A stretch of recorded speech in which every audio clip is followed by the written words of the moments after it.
I had spoken with a guy from the Snow Leopard Force. I guess they're arch enemies of the Ibex troop, and yeah, you guys have some things to work out between yourselves, I guess.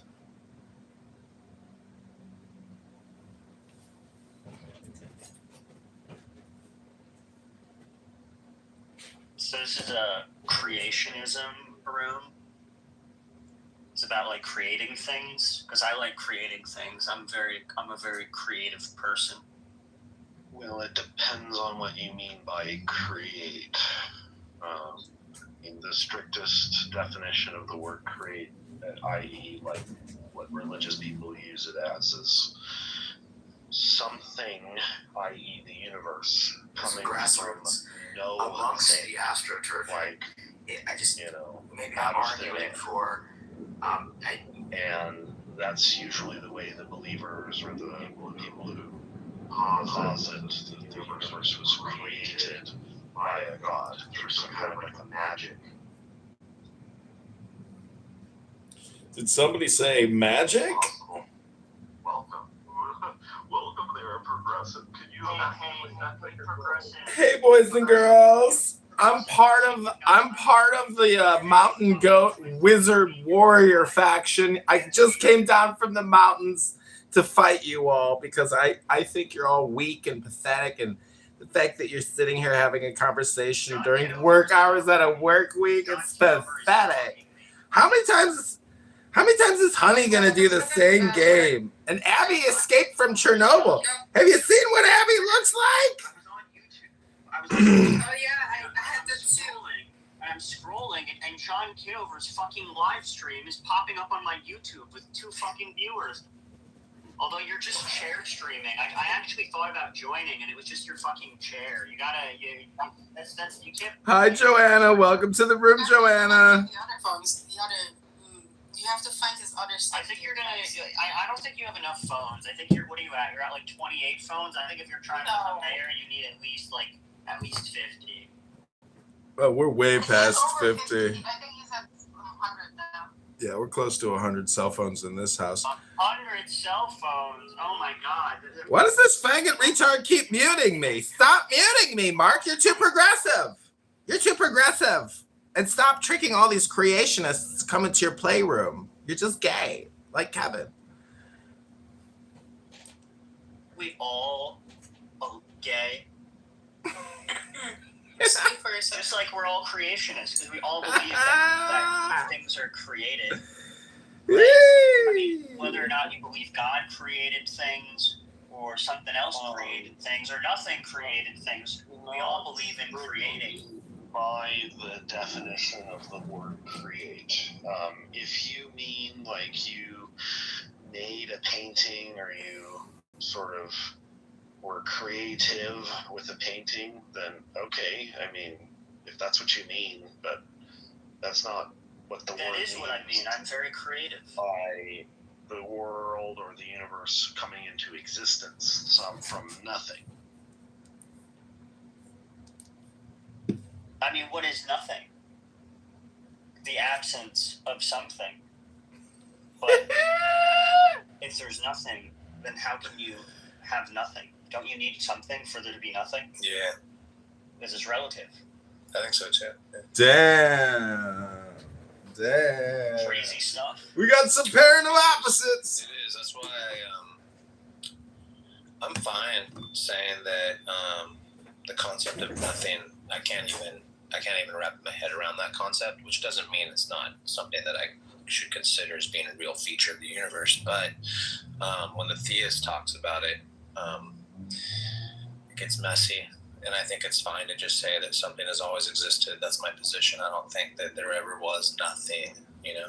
I mean, even if you're... Furthermore, which is like, we don't even really have, like, the ability to know anything beyond the model of the Big Bang right now. Like, that's the limitation of our knowledge. So, like, you have to just admit that you don't know like the origin of the universe, like everybody else. You have to just finally break and face with reality and go, yeah, I mean, like, I don't know and you don't know. Nobody knows. I mean, And I have to be okay with that, and you have to be okay with that. and I mean, you know, how can they say it's preposterous to think that there's always been something when presumably they think that there's always been God, right? Why is that any less preposterous than saying that there's always been something? It's not that it's any more or less preposterous. It's just on equal ground if I were to say the universe always existed, and there's no need to posit this God or even to assume a God. And that's where the next problem would always lie on the believer, is the assumption that there's this God. Where if I'm just going to take it on the face value, I'm not going to take this stuff on an assumption. I'm going to go with what I know.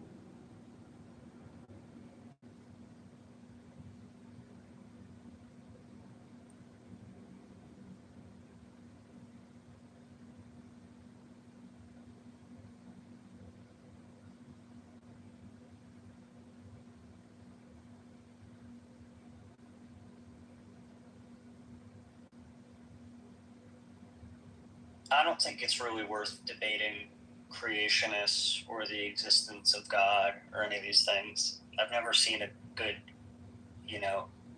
good one of these. Well, debates. It's worth discussing because it's probably one of the biggest questions of our existence. But debating, no, because I don't understand what the point of a debate is. Some people seem to understand. This is fucking beautiful. You don't want to come to This the is beautiful. assuming ahead of time that you're correct and the other person is incorrect. That's not going to really do anything. Over and over, over again.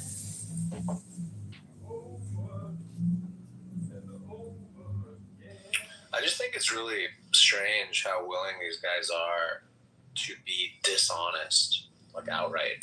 Like when you ask them, just like if you beat them to the punch and you just say, now look, I want to get this out there before we get into this, and you just say, hey, I'm not like Christians and Muslims. I don't believe that things just pop into existence out of nothing. Okay, and if you just put that forth first, they're like, wait, what did he just say? And now they're distracted. And they're like, wait, did he just say Christians think that way?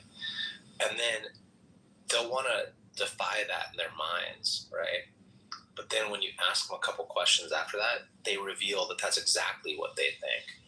And I just find it super dishonest when they try to dodge that fact. I thought you were going to say once they're distracted, you like kick them in the nuts or something. And then you scream that you've won the debate. March around with your hands up in the air in victory. I am the master of debate. I am the master debater.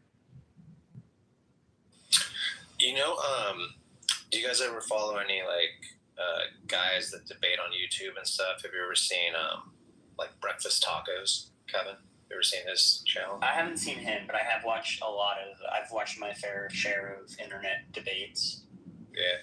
There's this guy, they do it like pretty frequently, and they're trying to make a channel of themselves and all that. And it's pretty good. But what's funny is I was on there the other day, and there's a debate that they were having on YouTube, and the opening has like this AI generated song. It's got to be AI generated, and it's kind of like this metal song that would make Roy this freaking puke. But it's kind of catchy and it's funny, and it's like the lyrics are hilarious, dude. Because all they're doing is promoting this bloodbath debates, or what do they call it? I think they call it bloodbath.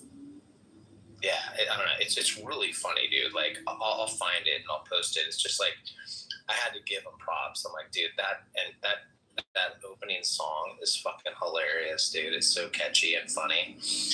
And I don't know. It's just funny. Like when you get into this shit, you realize the people that aren't afraid of like being, I don't know, counterculture or atheistic in their claims. It just becomes fun and games and humorous, and it's just like so funny. And then these other guys are like so serious and like dishonest. It's so fucking, it's just so crazy to me to witness this shit.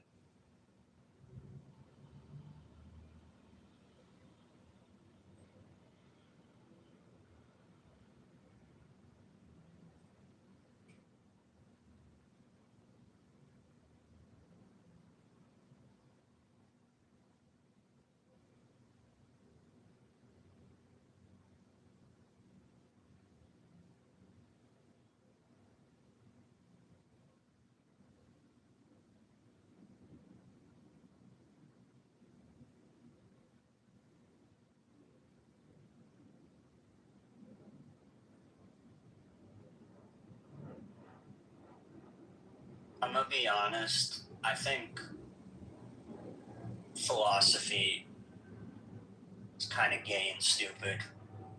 I think that's the conclusion that I've come to.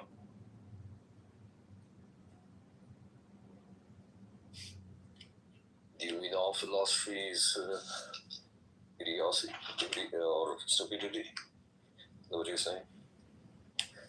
Yeah.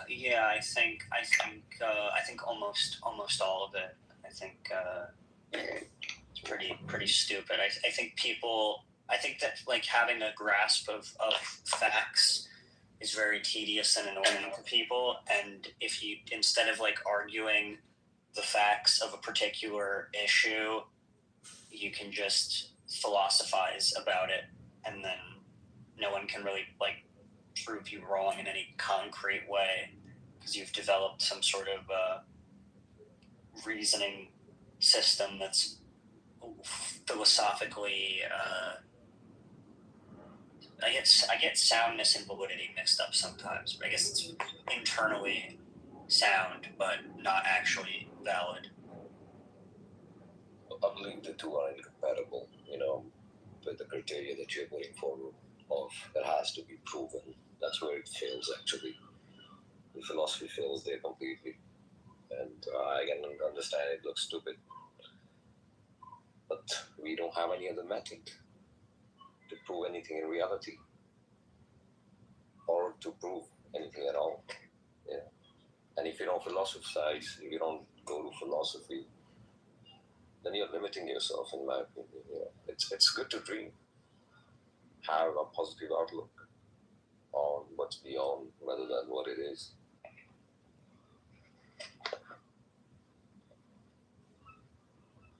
Otherwise, it kills the argument right there. You can't prove it in reality. It's stupid. I don't even want to talk about it. What's the point of debating it at all? That's a good point. What is the point of debating it at all? Fun. Yeah, entertainment, I guess. Entertainment and exposure, because a lot of people like the fact that the United States in 2026 has a Department of War head who uses scripture in front of fucking soldiers and in public fucking displays.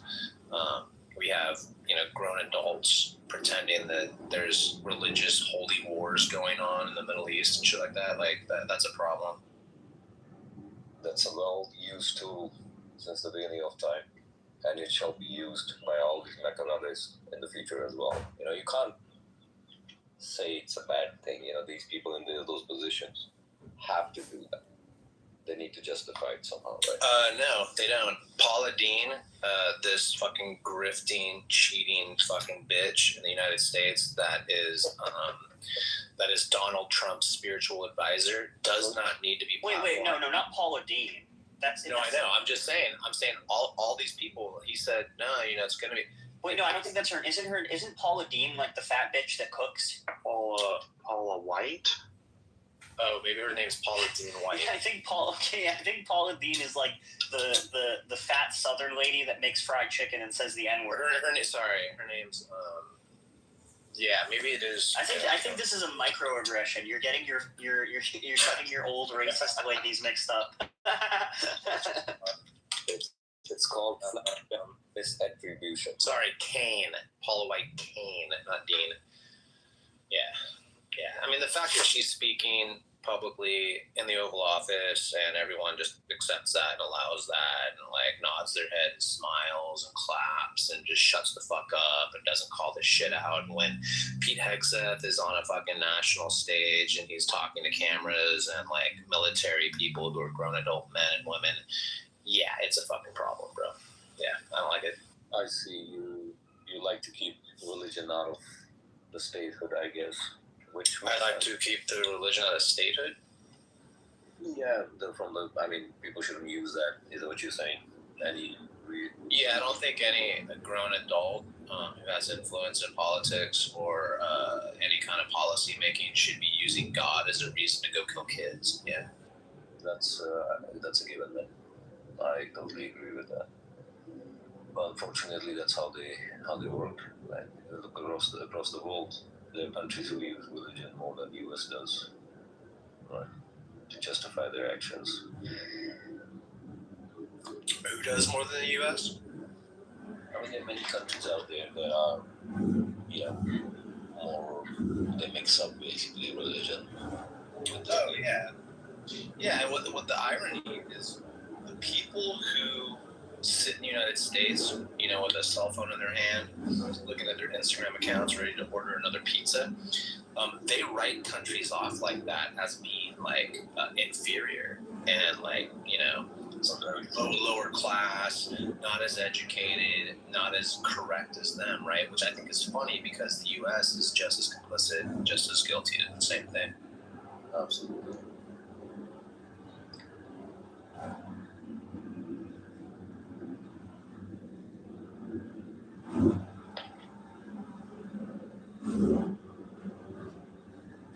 That's mostly, honestly, like, when in real life, if I ever get shit or giggles from friends or people that know that I actually engage, at least even to this extent, against, or debating against religious bullshit and all that stuff, that's how I justify it. I go, take a look, dude. Like, if you want to say this isn't a real problem, that's on you. Then you're part of the problem, because that's why it's a problem, because everyone just fucking ignores it.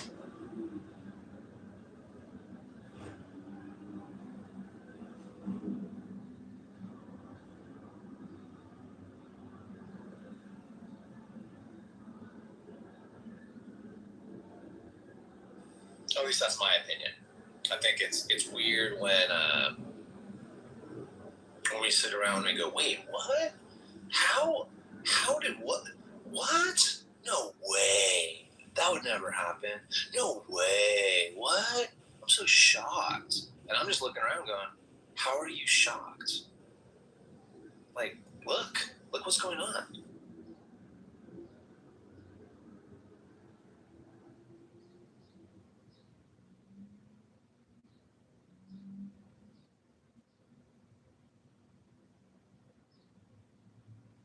I mean, I agree with all that. What am I going to do about it? I show up, I press the button, it's what I do. Once every 2 years, show up, press the button, press what I think is the right button, move on. Call people retards on the internet. I do that too. I press the button and I call people retards.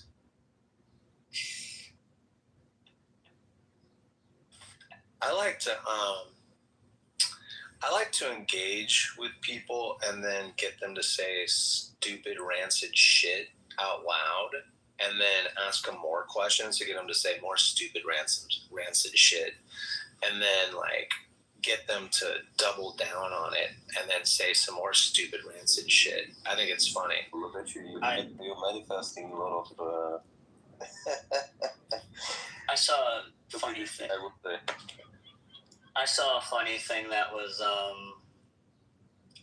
it said like, bro, that's an ad hominem attack. I said, this isn't a debate and I don't respect you. I'm just calling you stupid. Like, Well, that's not really a debate then anymore, right? I agree. It's not a debate. It's not a debate. I'm just insulting them because I think they're stupid. Yeah, it's not. I can't.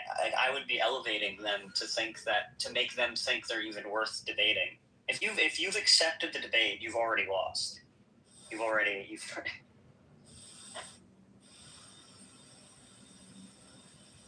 Well, right, and technically speaking, most people misuse the term ad hominem, just like they misuse the term begging the question. I see it all the time, dude. People it's crazy, and so like, you know, it's just, oh, they don't like that you said something mean about them, therefore it's ad hominem, and that's technically not what ad hominem. No, yeah. If you like give a thoughtful rebuttal to their point, and then afterwards say you're a retard, that's not an ad hom. From my understanding, at least. Yeah, it'd be ad hom if you said, well, that assessment that you just made and the way you laid out your principles of the argument that you're trying to put forth are invalid because you're a retard. Yeah. And also, maybe that's an implicit appeal to authority, because you're kind of saying like that non-retards have a more valid perspective. It's not really argument. I mean, that is the definition of ad hominem. It pretty much kills the whole discussion if you go there. You know, how is someone going to come back from if you call them, hey, you're an idiot, that's why your argument doesn't count? That's not a very good way of argumenting, I would say. Or you should always keep the central point in the middle. Forget the person who's in front of you. Then you can have a more of a productive discussion, right? Otherwise, it just becomes ego talk, man. We'll see who can get the best stupid words out and to make the other person feel smaller, or try to at least.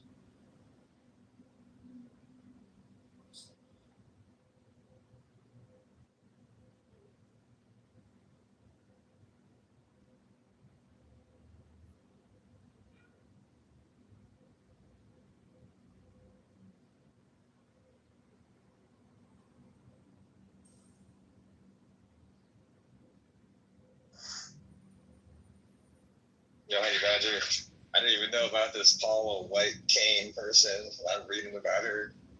It's just a crazy. It's embarrassing, dude.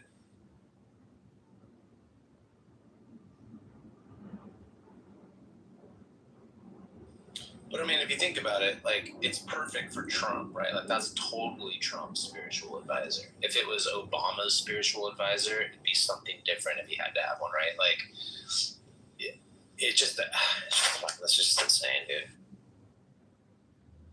If you want to check out crazy people, Kenneth Copeland, it's another, it's basically along the lines of Paula White, similar. Kenneth Copeland.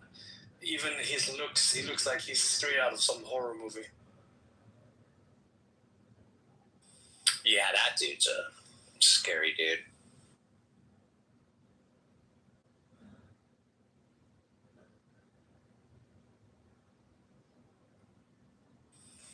Jeff, Mr. T. Good at the pool.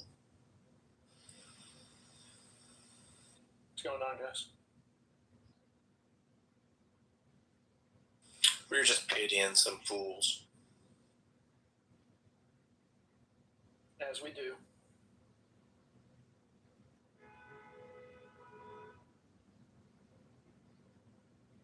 Get it? You know? Pitying some fools, you know what I'm saying? Yeah.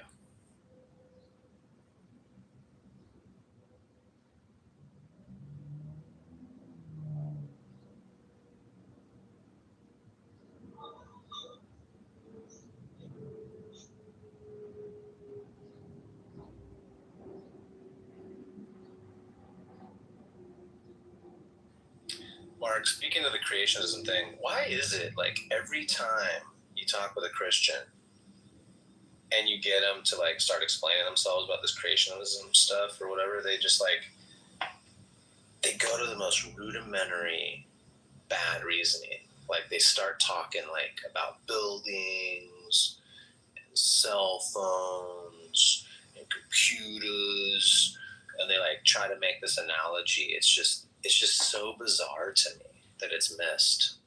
You're talking about the classic watchmaker analogy? Yeah, essentially, yeah.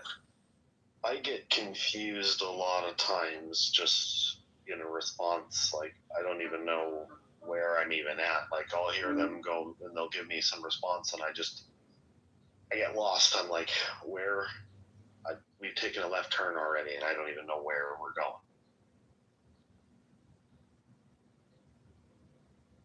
Yeah, it's just strange. I really don't understand how, like, it seems like as soon as they start talking, you should be able to interrupt them and go, yeah, I agree. Humans create things.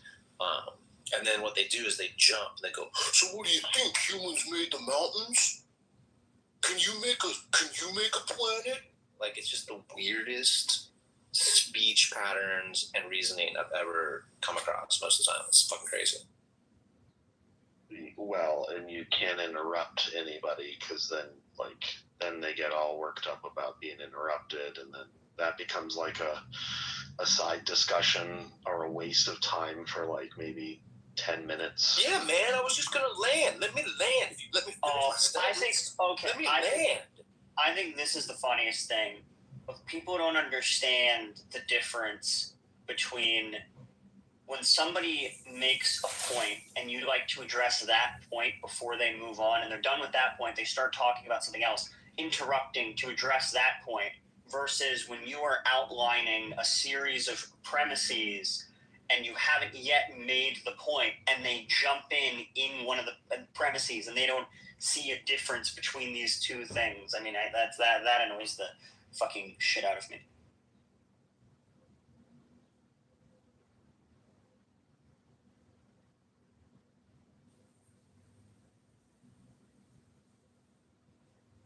I think it's mostly because it's defensive posturing and they're just unaware of it and it's subconscious. So like it's always defensive. And so that's just where they're starting. And so it just gets like that and becomes a shit show.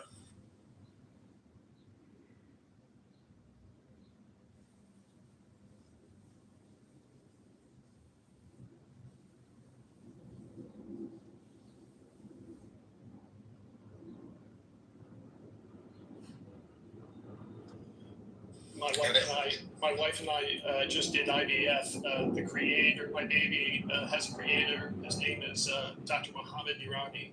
He's behind him, the creator of my child.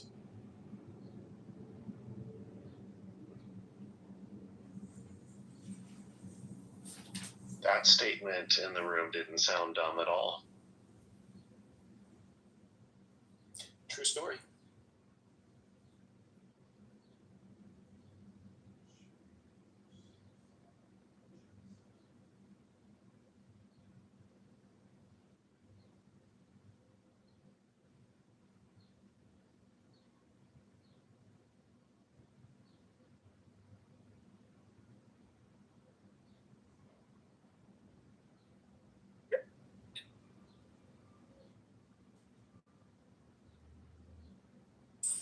Hey, Rust, are you a Muslim?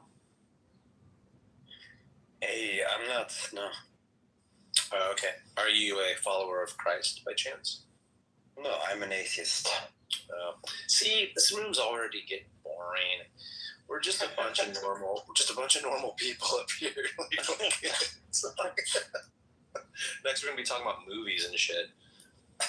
I love movies. I talk about movies all day.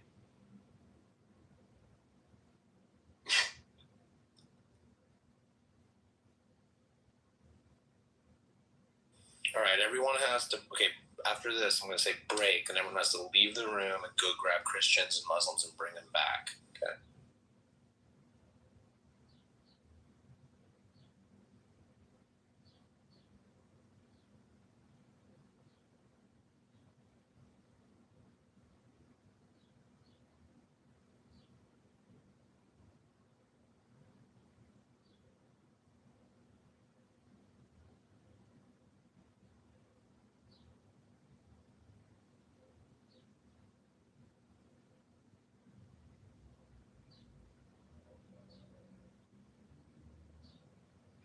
Okay, I'll play everyone's favorite Christian apologist. The Christian God doesn't exist because... That would be any presuppositionalist, but that's the famous Darth Dawkins. Exactly.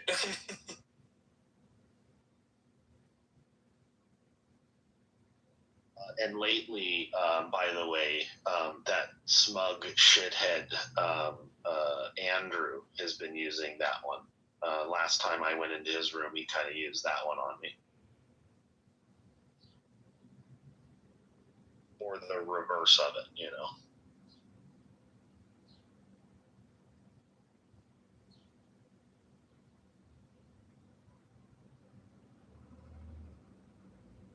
Christianity is like trivially easy to disprove.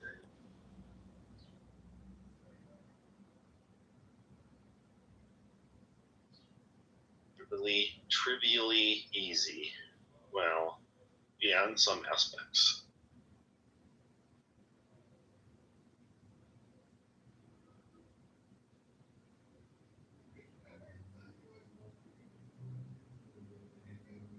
Okay, so everybody's quiet in the room. The reason of the room why I name it creationism, because I get into the discussion about creationism with believers, and lately, within the last month or so, and it's been in the news, which means it's been in the real world scientifically discovered longer than it's been in the news.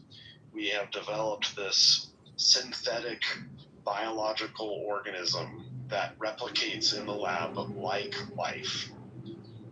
This is going to have profound sort of repercussions when it comes to health, drug productions, chemical productions, all down the line. It's just going to revolutionize a variety of different things in particular aspects.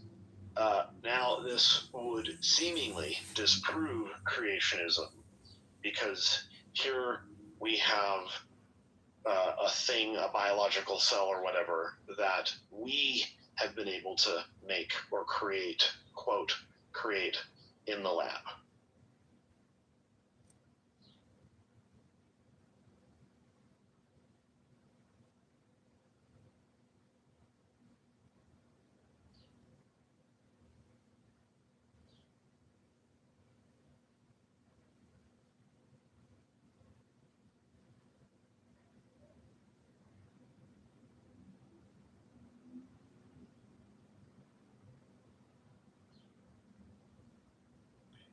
Yeah, it's definitely a very interesting medical, ethical, emerging issue to follow that. I saw that story as well from a week or two ago.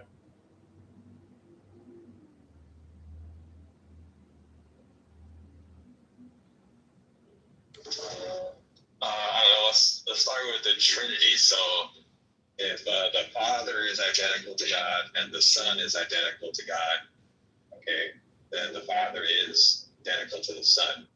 Okay, logical contradiction. I mean, my question is, why did we go to the Trinity all of a sudden? Where did that come from?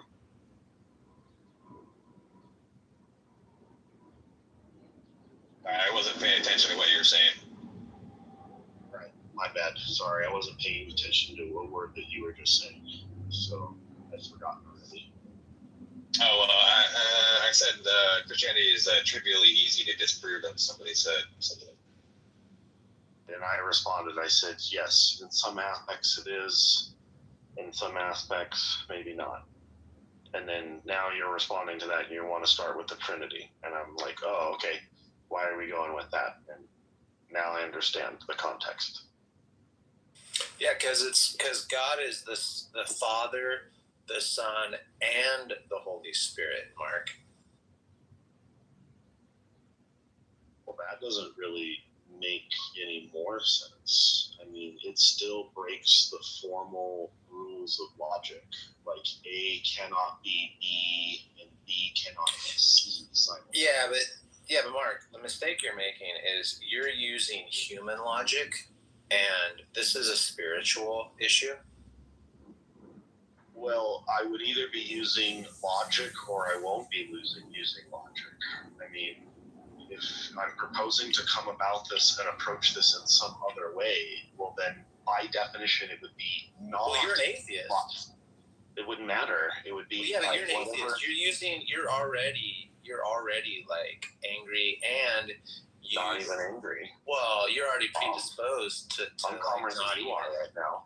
Well, you don't even want to open your heart to this new form of reasoning. Well, what does that have to do with anything? I'm here to talk about logic. Well, there's no point in casting my pearls before swine. We've moved on from logic to now my heart. I'm confused. Well, if you see, look, Mark, have you And even you asked? fucked up my whole walk here. I was going with something and you messed it all up. Have you even asked to have the Holy Spirit get inside of you? I have actually when I was younger, and not in a weird gay way, you know. But I mean, like, yeah, I as I was struggling with my beliefs, like, I dropped down to my knees and I was like, you know, show me something, you know, like I'm ready here. I'm open. I'm as open, ready, willing as ever to be, and nothing really came. There was like a. Wait, so you're telling me you dropped to your knees, you were wide open, and nothing came? That's crazy. I mean, not sexual at all. Nothing in anything that you were describing there. Not even one bit. Yeah, it sounds totally not sexual to me.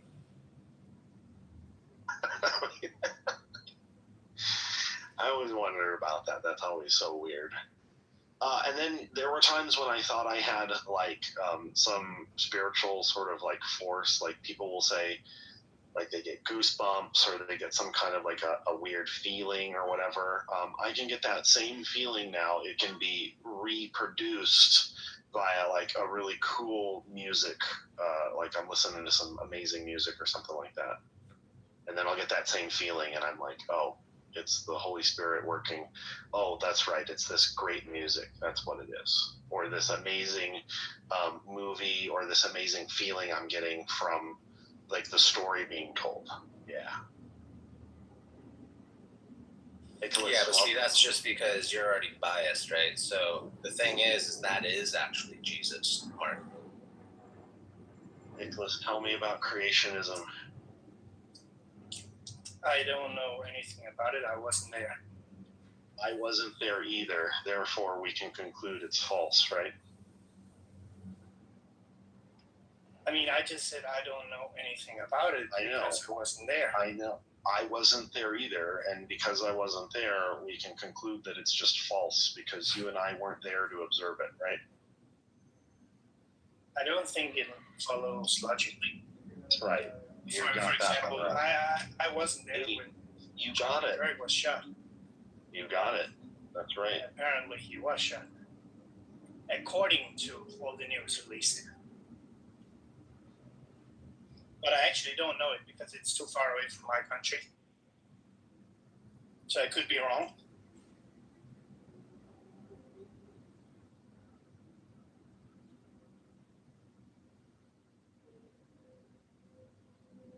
But anyways, I don't claim to know anything about creation. All right. So you're an agnostic like me then. I gotcha.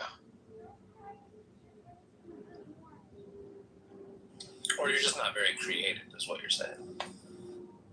No, Creative, it's just creative in the sense that instead of saying I don't know, which is the most honest thing, you make some shit up and you go, it was God that made the earth in 7 days, and he spoke things into existence through a mouth that he doesn't have, right? Not a physical one, right? Like he speaks into existence through physical things that we describe, but it's not physical. And then we want to then backtrack on the very first thing that we were even trying to describe. To even talk about, to even show that things come into existence, we then have to backtrack on it. So it's good that you didn't make stuff up there, Nicholas. I'll just give you that. So that's great.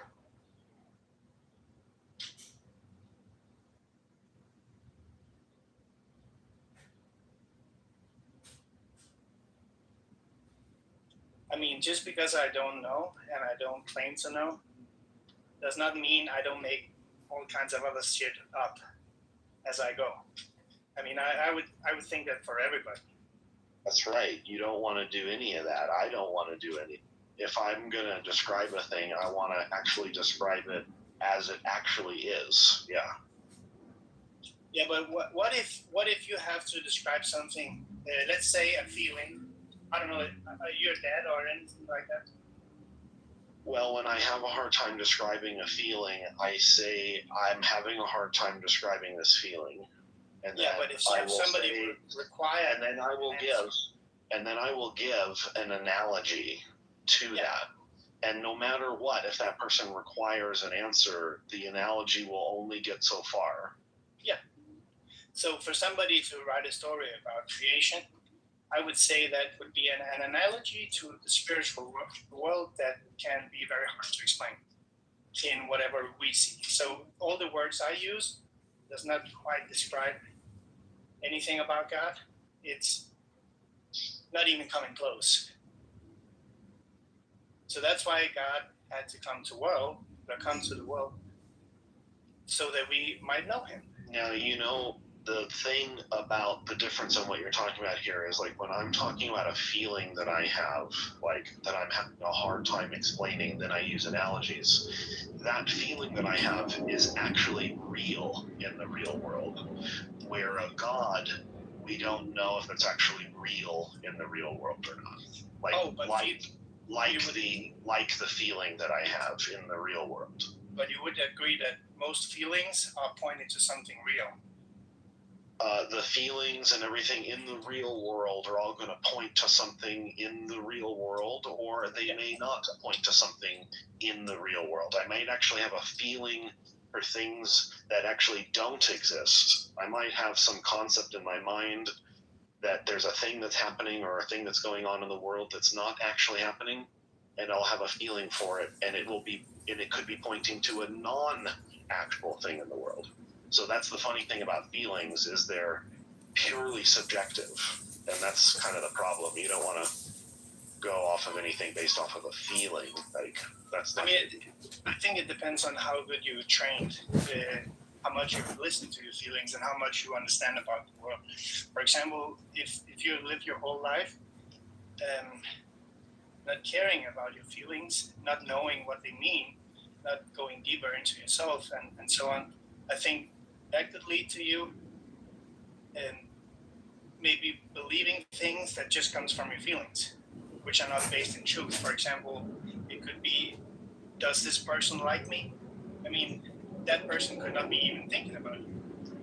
Or I could come up with many ideas that me having ideas about other people and other people not even thinking about me.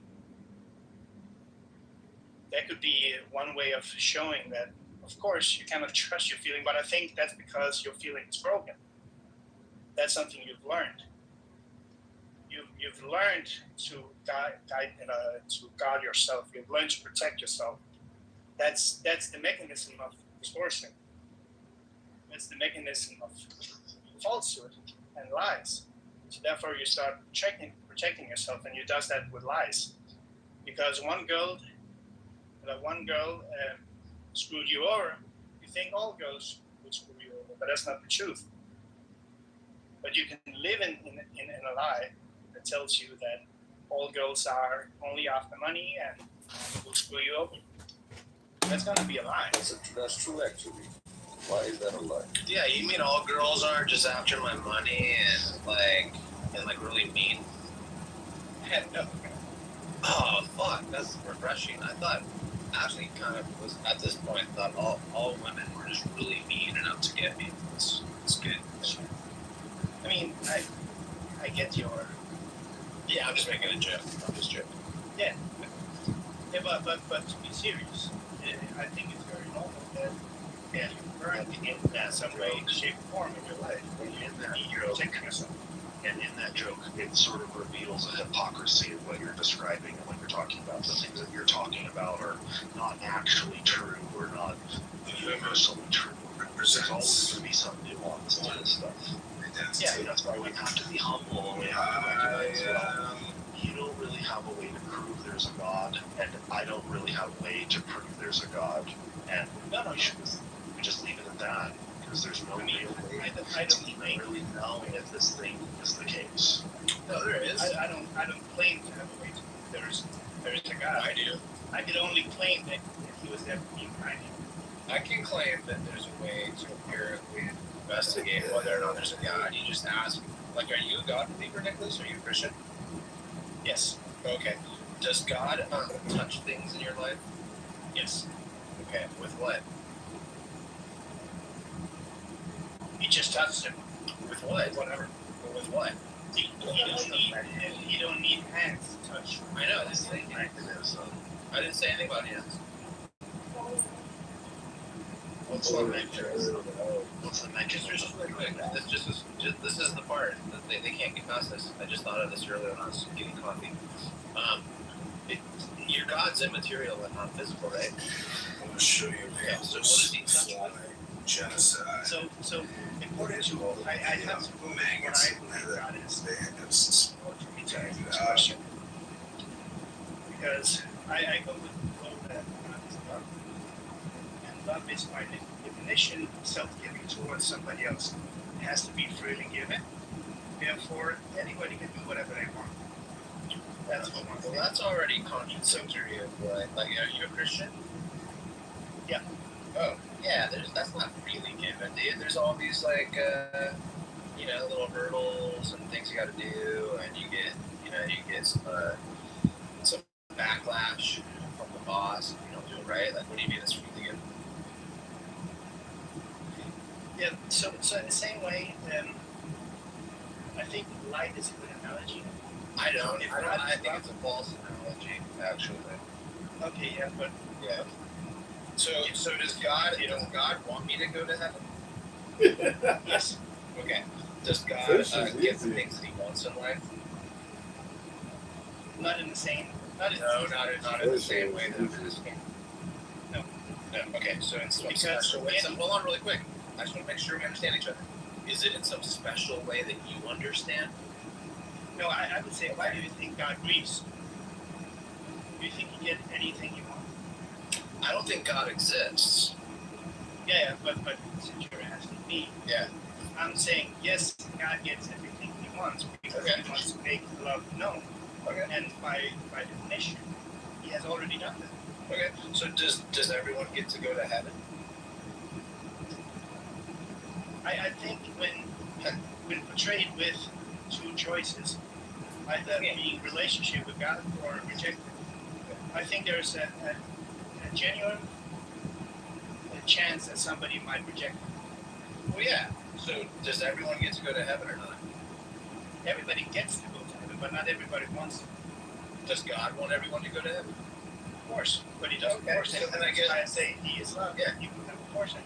Yeah. We don't need to talk about force because we already know God never forces anyone to do anything, right? Yeah. Yeah. So we don't need to talk about that again. So does God want me to go to heaven? Yes or no? Yes. Okay. So I guess I'll go to heaven. No, because He will not override. We are, dude. Did you hear? Hello. Hello? Isn't that crazy? Did you guys just hear that? I literally just shut that shit down. You can't help yourself. Fucking crazy. Okay, can you please explain it in another way? Okay. Does God fail? Whatever you're trying to say. Does God force people to do things against their own free will? No. Okay, so then don't talk about, well, He's not going to force you because we already covered that 3 times now, right? Okay, so Okay, so does God want me to go to heaven? yes, He wants. Then I will. Then I will, right? Why? Because He wants me to. Is there anything that could go against what God wants? Are you more powerful than God? If you are more powerful than God, then God is weak in some way. You're limiting God's powers. You're saying God can bend to you, to what you do, what I do. What I do and what you do, God just is powerless to it. He just, throws his hands up and just, he can't do anything about it. So somehow the most supreme powerful being in the universe, can do all things. Oh, humans now do a thing and he just can't stop them. I mean, it's a very good question, but I haven't said you can't do anything about it. Well, Nicholas, maybe you want, And life, yeah. maybe you want to rephrase. So Instead of saying, he asked me 2 years ago if I would become a Christian, and I would maybe say the same thing you guys say.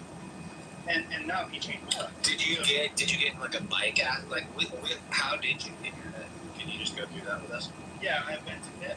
And I got up and I woke up. Oh, okay, so you went to bed and something fell on your face when you were sleeping. Nope.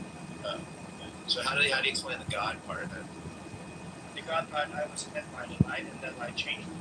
Okay, so were you like walking and you fell down the stairs, or did someone crash into you? I Or was laying in my bed, as far as I know. were you under a tree or anything? Or were you bowling? No. No. It was a normal Tuesday. I went to bed. It was a meteorite.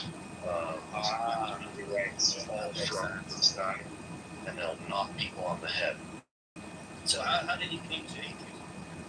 Same way you came to theism. Huh? I got some good sleep and I thought about things and I went, yeah, not so much.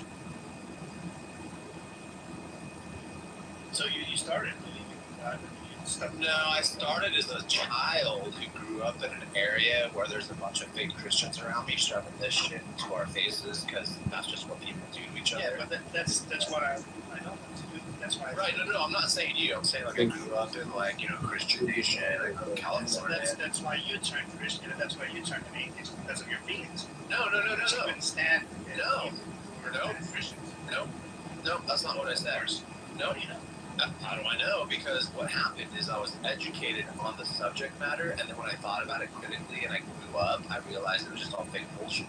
That's all. Yeah, It's not like I got mad. It's not like I got mad at my priest or my parents or my pastor. No anger, no enemy. I just realized No, Nicholas, Since you guys have. Nicholas here. So I think what Honey is saying, and I'll sum it up. And I think Nicholas, you got to really pay attention to this. Honey, what you're saying is that you got new information about the world around you, and you updated that information. You went, I had a belief before about a thing, and now I've come to a new understanding about this thing. I had previously believed in X, and now I've come to a new understanding that maybe, but probably, X is not true. I never really thought about it. I never really came across it, but you came up with some new information. What do you think about that, Nicholas? What do you think about how a person would approach that? I mean, I think it's bogus. I think it's based on his emotions, and he tried to explain it away with reason. Wait a second, hold on, Nicholas, really quick. Again, am I going to heaven? Because you were hurt as a child. Nicholas, shut the fuck up. Then you Nicholas, God. Nicholas, don't do that. It's unbecoming. I'm just letting you know, it's cringe, dude. Don't do that. It's so dumb, dude. Just for future reference. It couldn't be possibly, Nicholas, that somebody could come to this through reasoning. No, you have to come up with some bullshit lies to say that a person came to this through some emotional hurt in their life. And all that is you coping with this lie in order to make you feel better that, hey, maybe the thing that you think is true doesn't have a whole solid ground behind it. The thing that you already admitted to in the very beginning of the room, that you say, you don't know, you weren't there, you don't have any information as much as I don't have information. Now, if you weren't there to see the Big Bang, would it be fair for me to say that you were emotionally traumatized as a kid on why you don't know about the Big Bang? How fucking dumb would that be for me to make that shit up? So, Nicholas, come on, you're better than that. I don't want to have to talk down to you like you're a dumb fuck.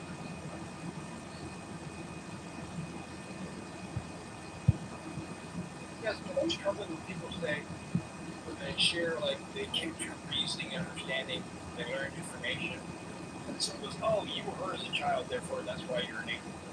That's just not cool to do, Yeah, but I'm trying to. He was telling me. Nicholas triggered, though. A bunch of Christians, and he saw that they were bad Christians, I just assumed, of course, that has to do something with. Who said I said I was? Wait, listen, no, listen. You gotta listen, dude. Nicholas, ready? I'm gonna make this so simple. Yeah, so My family didn't push Christianity on me. My parents were loose weekend warriors from like very loose Catholic and Protestant families. No one forced me to church. No one put the Bible in my fucking hands. I was able to experience different youth groups, church, different kinds of, like even CCD and Awana, and I did all that stuff. And by the time I was like 14, 15, I'm just like, yeah, this shit isn't for me. It doesn't make any fucking sense. Now, no one forced it on me. No one molested me or hurt me or bullied me or any of this bullshit you're fucking trying to insinuate here. So stop with that. Stop with that, dude. Someone can actually be exposed to your stupid religious bullshit and just not buy it, bro. Like, I don't understand why this is so hard. You're not a Muslim. Oh, did a Muslim rape you, dude? Oh, did you go to fucking mosque and someone like bullied you? Like, that's how stupid it sounds when you do that. I never insinuated any of what you were saying. You said my feelings. You're like, yeah, basically you got church hurt. Like, it's just dumb, man. It's just dumb reason. I mean, church hurt is not a stupid thing. It's not stupid. I understand that, but I'm letting you know straight up that that's not my situation. So you are not hurt by anyone claiming to be Christian. That's what you're saying. No, what I'm hurt by is my intelligence gets insulted by people like you when I engage with them. Okay. Yeah. So honey, we started in the same way. And you've shown that example by you were talking, like we get this kind of migraine talking to you, and the fact that you bring up the dumbest of an excuse of an explanation for a thing, and it has to be explained to you. No, there are just people out there that just don't believe. There are lots of people that don't believe in thousands of religions out there. You equally don't believe in all the other religions out there, and you weren't hurt by anybody. Yeah, do you have Hindu hurt? Did Shiva like molest you in your sleep or like take your sandwich or something? So once we can get beyond that, Nicholas, we just move beyond that, then we move forward. So you just gotta recognize that. Just go, okay, I was wrong. I'll think about that. Say that out loud in the room, and then Mark, listen, I was wrong. I assumed that he was being hurt by Christians because he said they were bad Christians. That was my assumption. There you go. And you don't want to assume, like you don't want to assume there's a God either. Like there's all that stuff. We want to assume a lot of stuff. Feelings go both ways. It's bad experiences like no God be justified on that account. Also, the other thing too is like, yeah, the other thing too is like, most Christians don't actually become Christians by reading the Bible. They have some weird experience that they attribute to Christianity or like Islam or something like that. They don't do it because they read the book, the scriptures. That's not. That's because they've met God. So, and then they are trying to understand the Bible through the experience they have. I totally agree because that's how I came to God. I don't believe God because of the Bible or Islam or any other book, holy book. I believe it because I met Him. That's why I'm a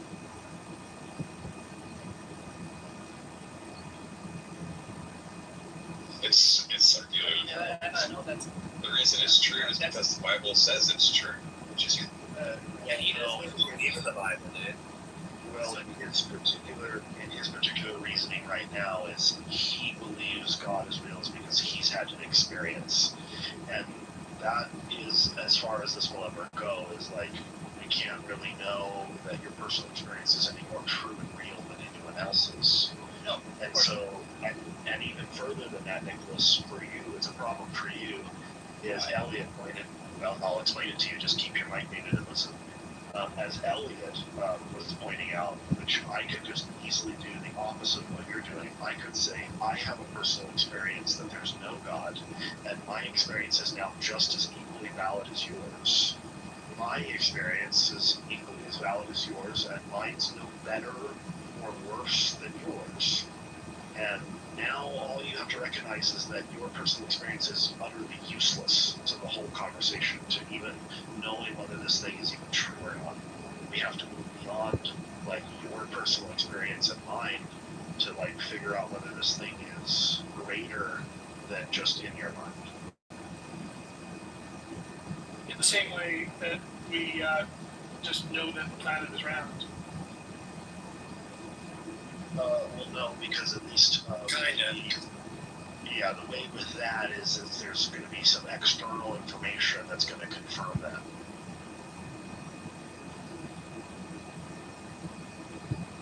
The planet's not opening through it because it's in our mind.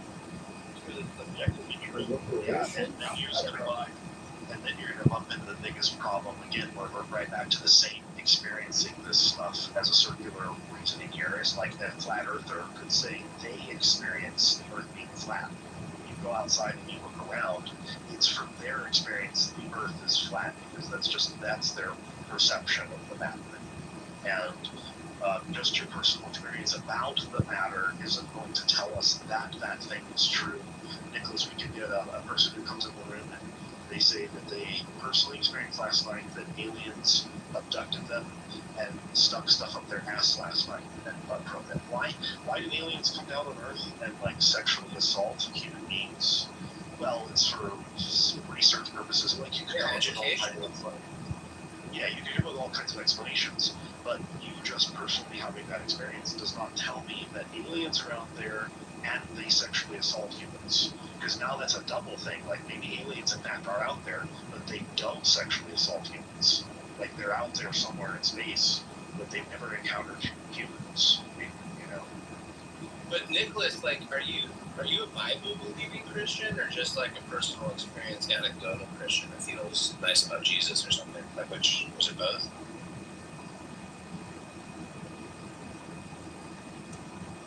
Yeah, he's probably getting sick of me. Like it mute him, and so he probably has to recognize that your mic has been muted and you have to come on the mic.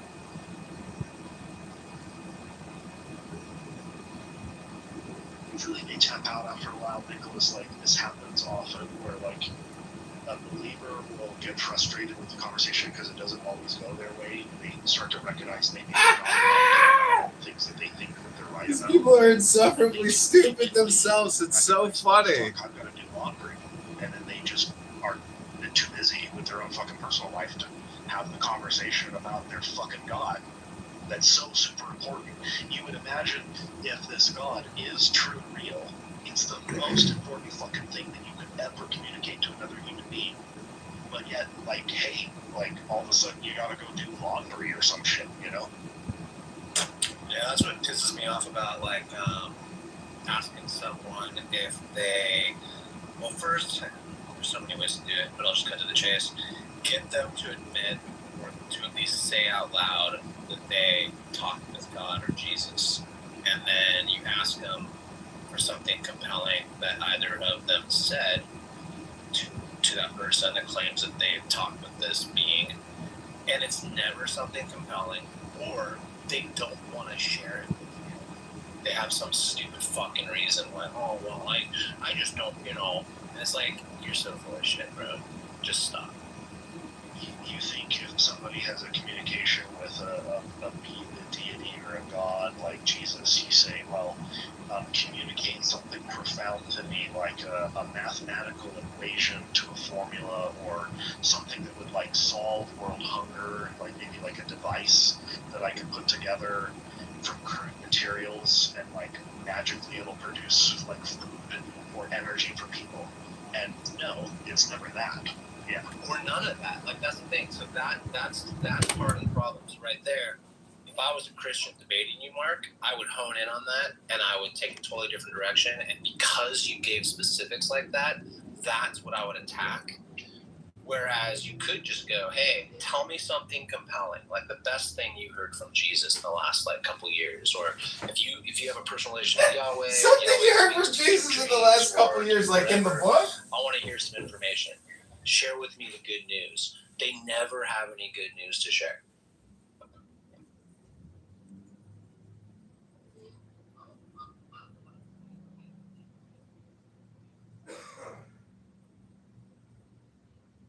Yeah, you got to like understand that things like God and religion, stuff like this, spirituality kind of stuff, like the religious variety of spirituality, at least. It's extremely suspect because it shares in common a lot of other things that we think are not true or not real, like demons and goblins and phantoms and pixies and fairies and wraiths, the poltergeists, I don't know, boogeymen, banshees, spirits, all this kind of stuff that, none of this stuff is, we can't verify this stuff, we can't test it, it's not falsifiable, we can't see it, taste it, touch it, feel it, smell it, or any of this stuff. And that, like, in and of itself should give so you need to be able to see stuff and feel it for it to be real, Elliot? Is that what you're saying? Is that what you're saying? So I came in late, but I think, am I correct, Nicholas, saying he wasn't a believer, then he had some experience, and he met God, and now he's a Christian? How did he become a Christian after just meeting God? Did he meet God and Jesus, or is he saying Jesus is God? I mean, I'm curious. I don't know if Nicholas can elaborate on that or not. Remember, Nicholas, you are muted. You can freely speak anytime you want. I think he's long gone, dude. Yeah, no pressure on him. He doesn't feel like talking. That's cool. Yeah, that's fine. So I actually thought that guy was like an atheist. I don't know why. I've seen him in other rooms. I've never really talked with him, and I just like opened his PTR once a while ago. I remember this guy now, and I just thought he was like some like athlete atheist guy that was reasonable or something. Like, I don't know why. That's funny. So we're back to, again, yet another example of you just can never get anywhere with these kind of conversations with these people. These people are impossible. They want to have their cake and eat it too. They want to believe and say this thing is true and real, but yet can never show it. Just with that example of, it's a non-tangible thing, but yet it is tangible. The other day, I got Connie tripped up. She said something about how she got mad at me comparing God to Bigfoot. And I was like, because like with Bigfoot and these other things, you have to like, maybe these things are true and real, but we have to like investigate them. And she came up and got all high and mighty, as a lot of the believers do.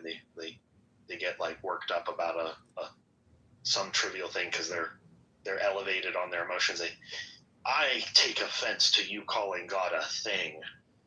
And I was like, oh, well, this was easy. You easily got yourself into a trap. Like, okay, like either God is a thing or God's no thing. So, like, so I'm agreeing with you. If God's not a thing, if you disagree with that terminology, then God is no thing. Nothing, yeah. I also have to point out here that when people say that they have experiences of God, they're kind of just begging the question. They had an experience that they draw an inference from the experience to the conclusion that it was God. When really what they're doing, like any number of things, that could have been an experience of any number of things. They just chose this inference rather than some other one.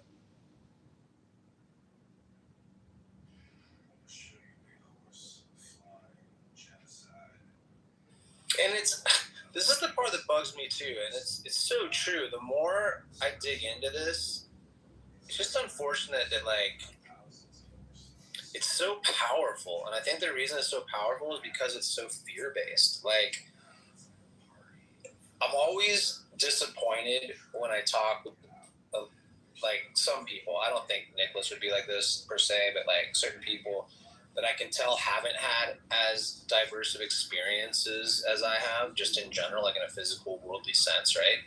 And I'm not, I've never been squirrel flying, like squirrel suit flying, or like jumped out of a plane, and I've never been like big wave surfing, right?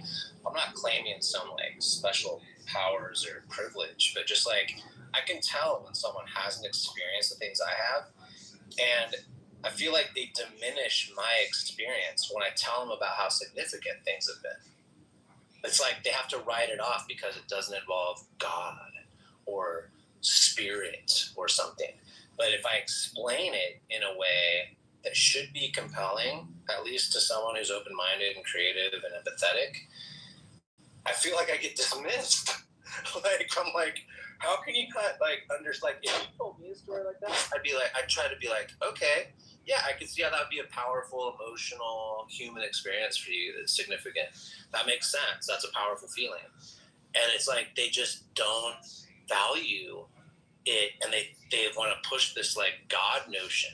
I don't know. That makes sense. I'm just trying to. Yeah. But do you think part of the reason why is that in part it's genetic? Like there's the cultural aspect of it, but there's these ideas about evolutionary psychology that kind of point to the fact that the belief in all those ghosts and goblins and gods and garbage is fear-based, but it's essentially, it was an adaptive trait that had a lot of utility in our ancestral environment, but is a maladaptation now that people struggle with, basically.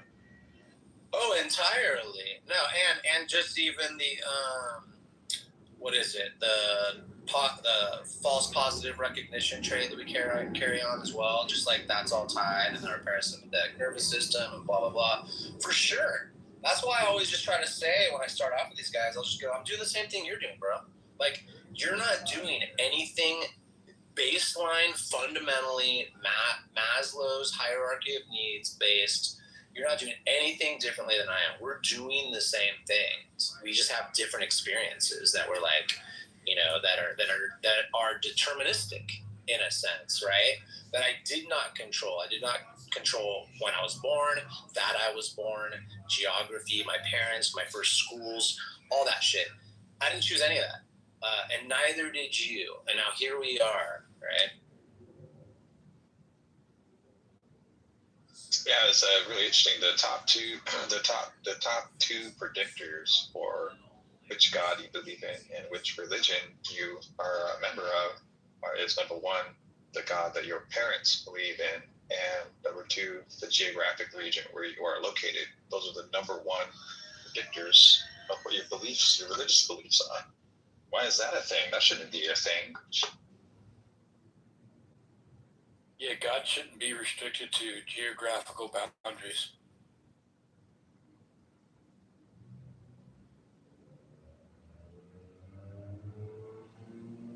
That's why when you look at comparative religion and you look at all these holy books and the emergence of all this stuff, the main takeaway for me is human psychology, right? How could this whole thing possibly have happened? It seems that it's inherent in human psychology seems to me to be the most reasonable kind of leading idea about it. Yeah, humans want to fill in the blank with something, so they make it up. I've also noticed that, and correct me if I'm wrong, right? And I know I'm kind of, I got my own thing going. I'm not like a scientist for any agency doing wildlife biology in the field. I'm not a photographer for some fucking magazine or whatever. I'm just a guy. But I find that when I speak with theists, strong God believers that say the stuff they're willing to say, it's almost like they're unimpressed with the natural world. Does that make sense? Yeah. Yeah, well, that's exactly why Spinoza and Einstein took the tack that they did, right? They tried to get people to take all of those beautiful feelings and emotions that they have about God and just apply them to the universe and the laws of nature. I think that was their, that's what they were trying to do.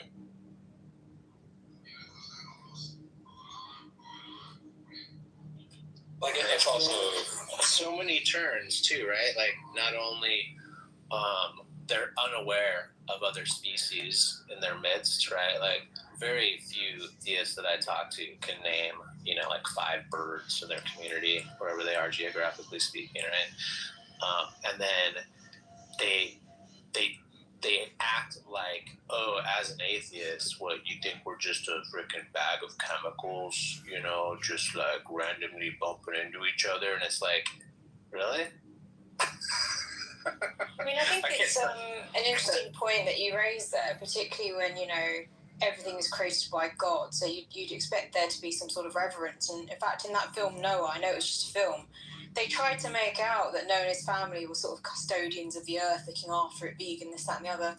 And you just don't see that with a lot of religious people. They completely disregard the environment. There's absolutely no appreciation or anything. If anything, they think you're a bit weird at times if you appreciate these things.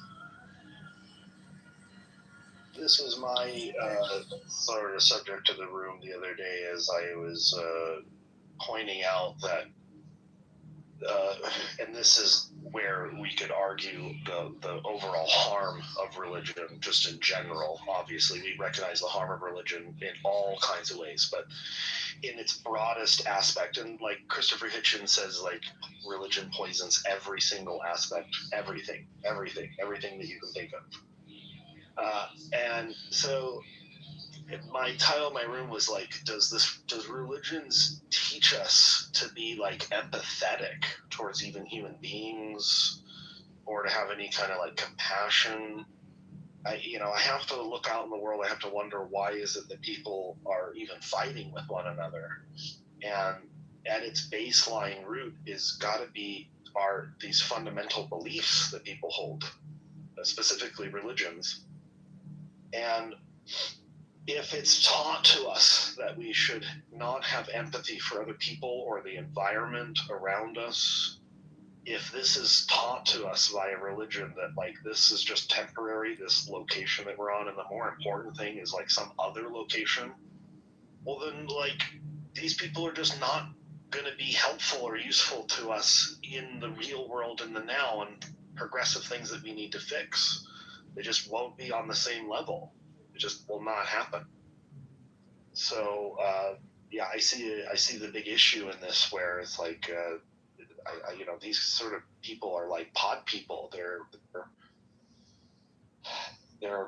whole principles have been hijacked by some other principles that are detrimental. But I think often the problem is that they don't actually have these principles, not in a way where it's entrenched within them, right? Whereas I think a lot of people who don't have religion, they don't need this extrinsic accountability, like, oh, because I don't do something, I'm going to be punished for it. And that's why people who are properly into their religion, you'll see that they don't actually come out with the craziest things. They're very peaceful, they keep to themselves, they don't try and impose on others. It's the insecure people who are performing, and I think in themselves they know to an extent that they're performing, that they get very insecure, and so they just take it out on other people.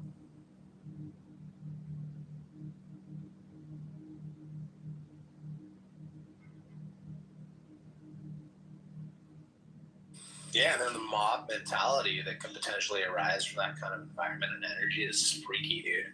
Like I kind of trip out when I'm watching a big group, like if it's a documentary on churches in the Midwest, like whatever, and I watch this group think, and then they show like some of the dark sides of it, of like sexual abuse in the church, and how they'll kind of push the victim aside and go surround the dude and like pray for him, and just like really offer warm hearts and forgiveness and stuff. It's like fucking so weird.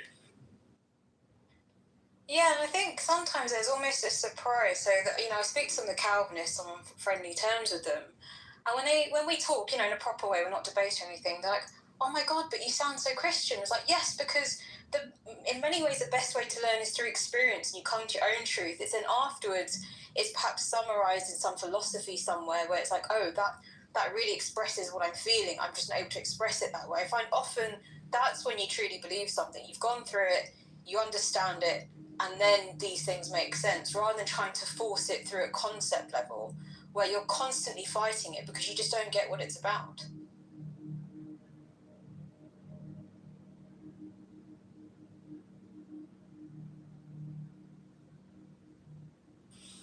Yeah, it's just kind of, I guess that psychology, again, it goes back to the sociology, right? If you got a bunch of people that feel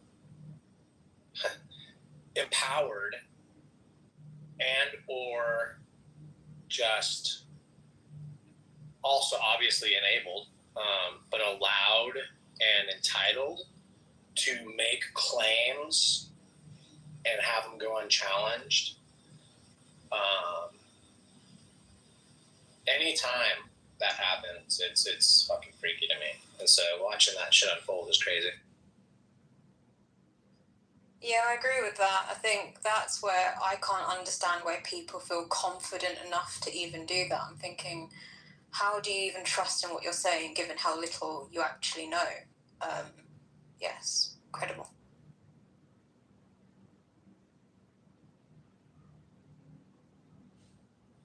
And then we joked about using the Dunning-Kruger effect, as a one-liner, haha. But I mean, we're all subject to that. I mean, I of course think I know more about something that I really don't, and I've probably exposed that, or maybe not. Maybe it's just the fact that no one knows about. But it's like watching it to such a degree is just so fucking weird. Yeah, I agree. Like, for sure, I think everyone has blind spots. Like, there's only so much we can compute and take in, and so much time and resource we can spend about thinking and learning. But I agree. I think in this space, when you see sort of people with really extreme positions and they're holding them so confidently, it's just like, it's very odd. Yeah. But again, I think that's due to just the fundamental nature of how the brain works. Like, the brain is a tool that is constantly receiving incomplete information and needing in real time to synthesize, a nice little beautiful poem, called your life or whatever. So that's just, we're constantly always taking incomplete information and filling in the holes in some way and just moving on, so you just have to have metacognition about that fact.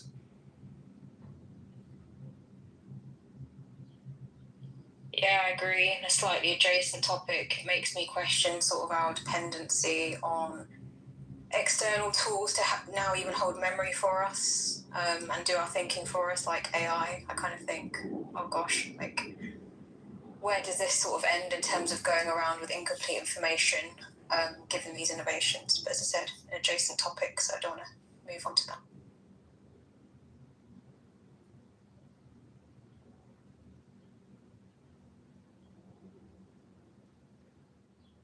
There was this talk on, I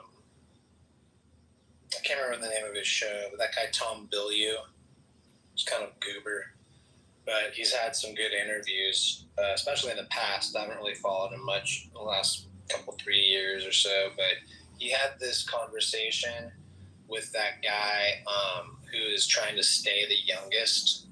You know who I'm talking about? I'm just trying to make it simple. Yeah. He's what's his name? Look. Peter Thiel? No. He is a billionaire, though.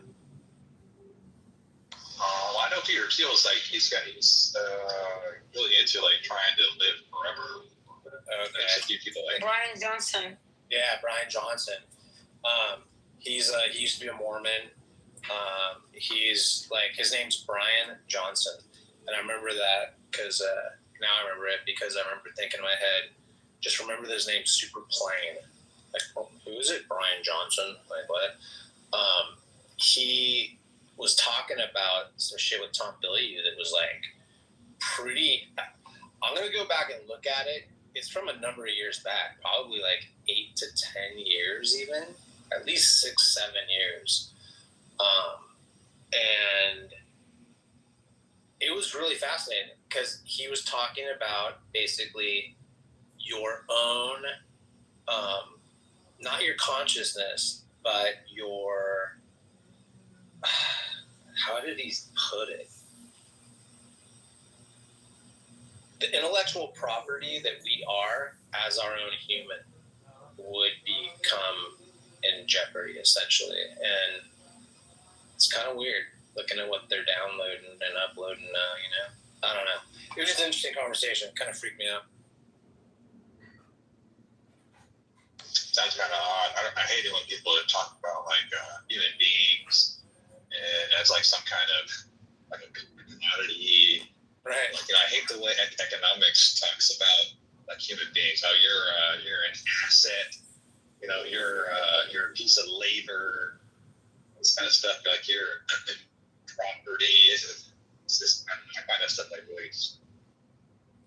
Yeah, but equally, we've always done that. Even when searching for a potential mate, it's always been, what assets do they have? Perhaps not in the same way we do now, because things have developed. It's always been, what can they offer me on some level, right? You want the fittest, the healthiest, whatever it might be.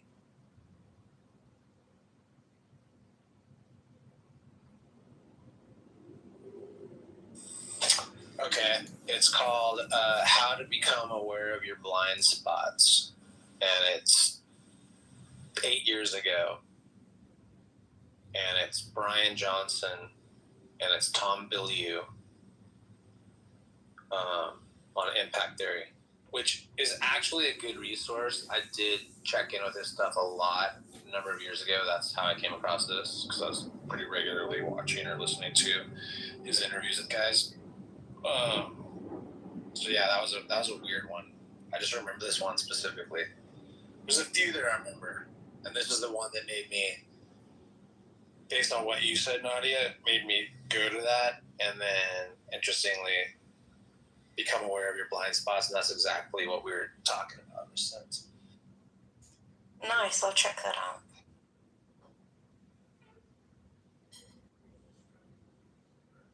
I just Googled it, and it says the top strategy, it cites mindfulness, that observing your own thoughts or metacognition as the top strategy. But there's many other strategies.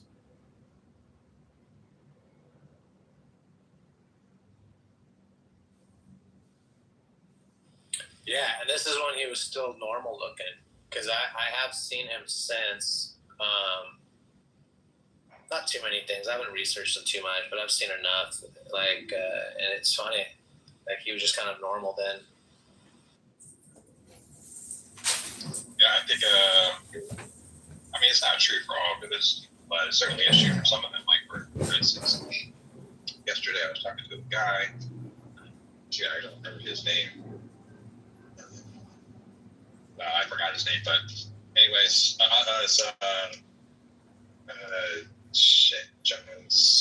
James or something. I forgot. Anyways, I'm just talking to him, and we're talking about like religion and atheism and Christianity and stuff like this. And I'm trying to get him to like think outside the box, but just every answer that he came back with was literally just proselytizing and spreading the good news and interpreting every single question that I asked him in terms of through the Bible, specifically the Bible, like what the Bible says. He'll give answers that he thought were fitting answers from the Bible. And really, I would like literally directly, like verbatim, I would say stuff like, I'm asking you to take the 30,000 foot view and observe yourself, what choices you're making, how you are thinking about this thing or that thing, etc. And I was having that conversation about that with that guy for like 20 minutes straight, and he just couldn't do it. Every single answer he came back with like a verse out of the Bible or something from his theology in particular, and he just could not bring himself to do what Jeff is talking about, where you guys are talking about mindfulness, being like just about how you are doing things. I don't know, maybe is it like a weird mental block? Is he just stubborn? No, it's called fucking indoctrination and a fucking mental virus.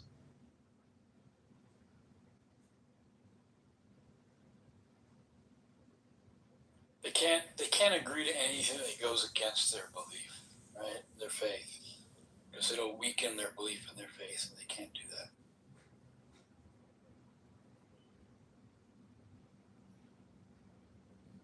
They can't even agree that they set their alarm clock in the morning and it helps them wake up. They say God helps them wake up.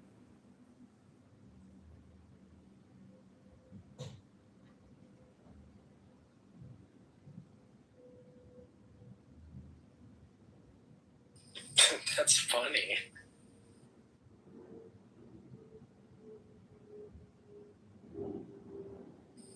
That's why I don't believe him.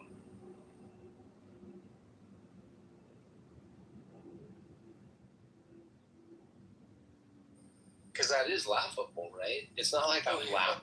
It's not like it's unjustified laughter.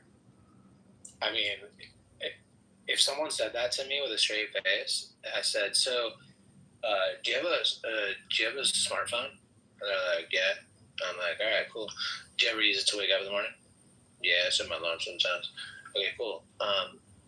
That's cool. So that's what wakes you up in the morning, right? Your alarm?" "Well, I mean, no, God wakes me up in the morning every morning." I'd be like, "Okay," and I'll just laugh. Right? I don't know. I'd just be like, I don't know. It's just funny to me. Yeah, I've got a client that plays poker. He's on the spectrum. He's really intelligent. He counts cards and he wins quite often. And every time he comes in for a session, I ask him, "Hey, so how was poker?" "Oh, God willing, I'm winning. God willing this, God willing that." But then when he doesn't do great, I didn't do so great. He doesn't say anything. He doesn't say anything about God when he doesn't do that. Yeah, George Carlin said a skit like that about when in football. Oh, Jesus, thank Jesus. Jesus, according to them, Jesus is never defeated. Right. He only win.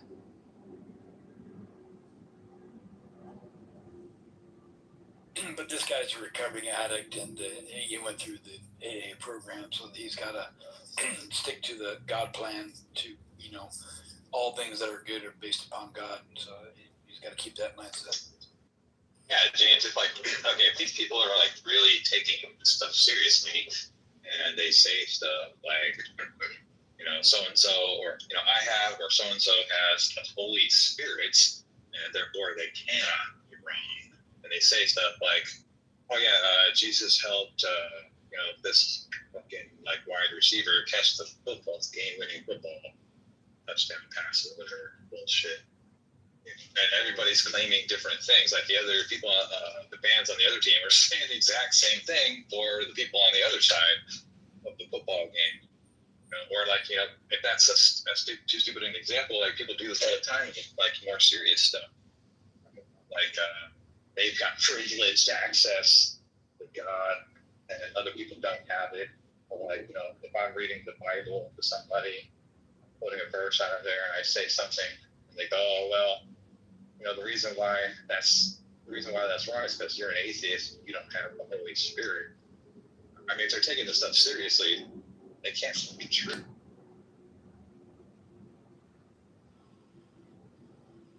Diego, you say you see 7 dimensions a second. What the hell does that mean, dude? I'm just being funny. Oh, that's a good one. It's a knee slapper. Oh, I gotta write that one down.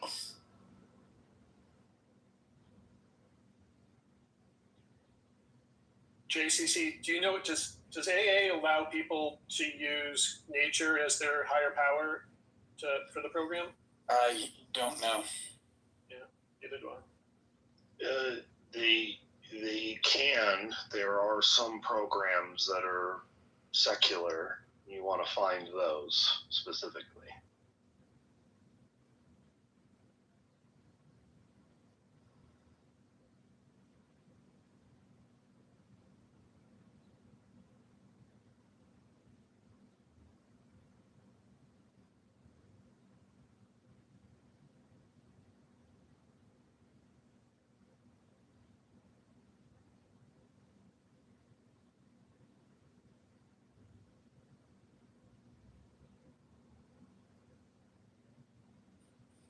So I have a question for the atheists. You guys worship science and everything so much.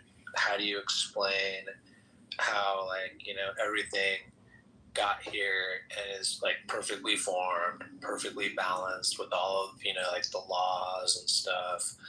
How do you explain that design?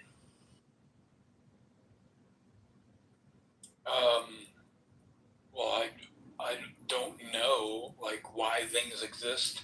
However, I don't attribute it to anything other than natural causes based on. So you don't know. Explanation. So you don't. Right? Yeah. Yeah, I could say I don't know. I got no problem saying that. Yeah, that's what I thought. However, I do understand that existence is reality, and that's, Yeah, so you fundamental. can't prove that it's not God, is what you're saying. Right. I cannot prove it's not God. You're correct. Yeah, that's why we know. Because see, this is the problem with how you guys function, is that without the Holy Spirit, which obviously you lack, you can't really read the holy books in the proper manner.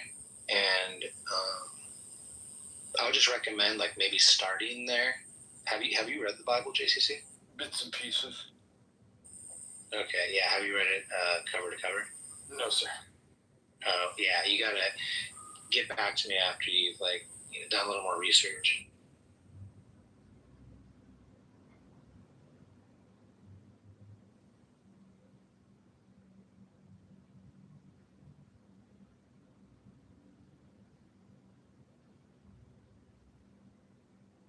Why is the Bible so special? It's God's book. Who wrote it? Well, what do you mean by so when you say right, what do you mean? Well, it's a book, meaning it has words on paper.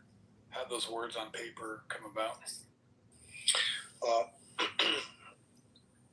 See, so when you say come about, can you explain that?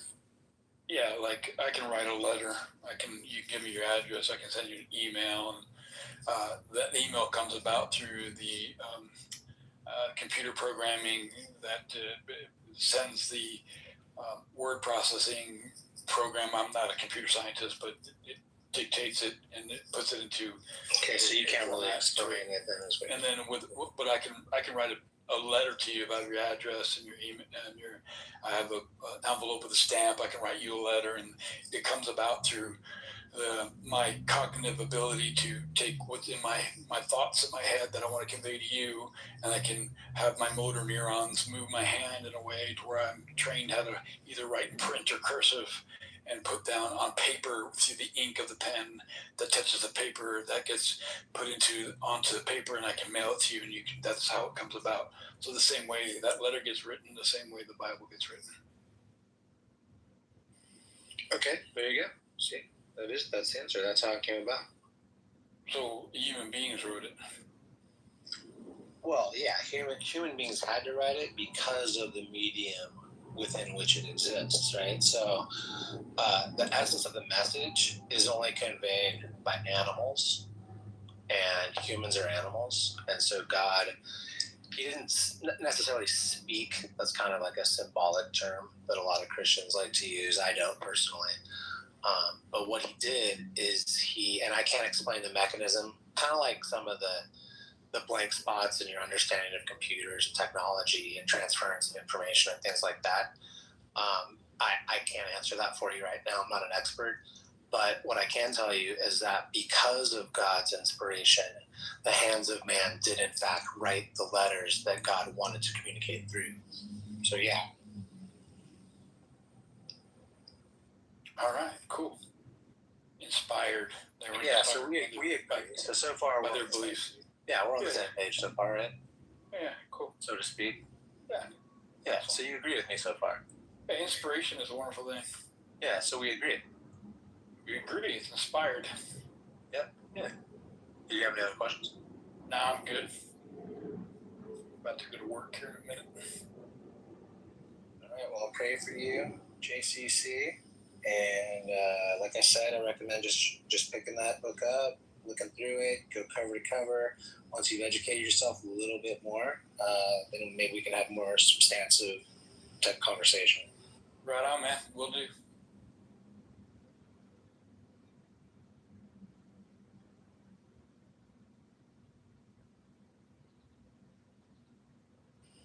I like JCC. He's a good guy. He'll probably learn, the truth soon. I can tell. I think he knows Christ. I don't know if he's felt Christ inside of him, though. That's the thing. I'm not sure.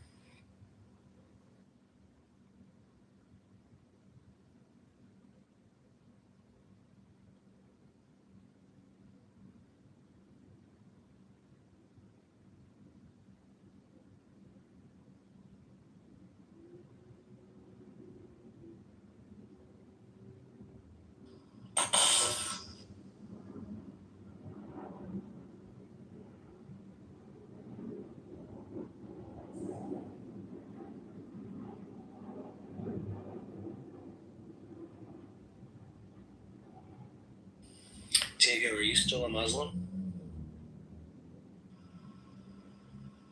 No. When did you decide to deny Islam?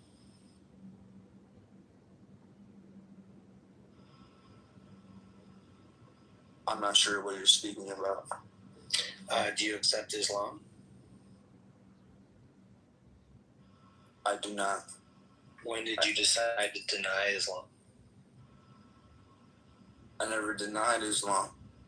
Oh, okay. So you're on the fence right now? You're Yeah. not sure? You're not sure about Islam? It could be for you? Right. Okay, cool. So what are the strong points that you're considering of Islam that make it something you should consider? The strict adherence and applicable logic in its worldviews that have existed. So, like, I agree with things like how they treat women. I agree with things like what they expect out of families and how they're raised culturally. There's certain things that I identify with from other cultures that I think are very valuable from a 2026 modernized experience. Right on. Care to go into any more detail? Like what specifically? Like, can you give me something that I can measure so I know how it applies to like civics or I don't know, international relations or environmental health or something like that? I'm a tad confused, Diego. When you say you respect the way they treat women, do you be referring to stuff like when they throw battery acid in the face of young girls for exposing their anger? Well, I specifically use the word applicable pertaining to modernized society because I understand that, you know, words that have existed throughout different time periods are obviously going to have things in it that aren't going to apply the same, but logically speaking, right, certain things they do, for example, they cover the woman with the hijab, and they have certain rules in place where the woman cannot go out. I think they need to have 4 men or they have strict guidelines in terms of protecting what is, you know, to a woman cherishable.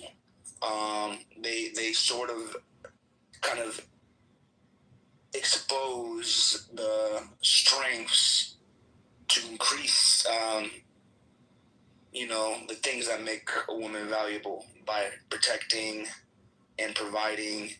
And those certain things, even though in the sense, like in the Christian Bible, there are certain things like stoning a woman that obviously wouldn't apply to today's day and age, but the logic behind it, you know, basically one does wrong communally, there will be repercussions because of that action.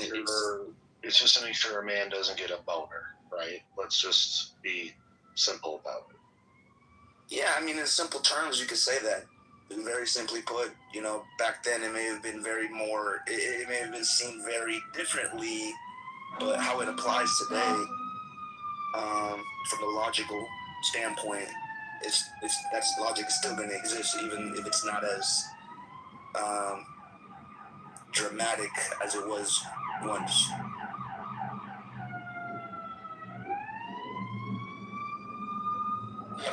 I think it's a mixed bag.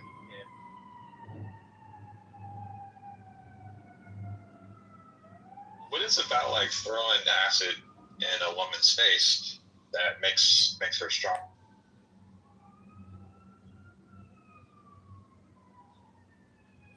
It's soul building for one.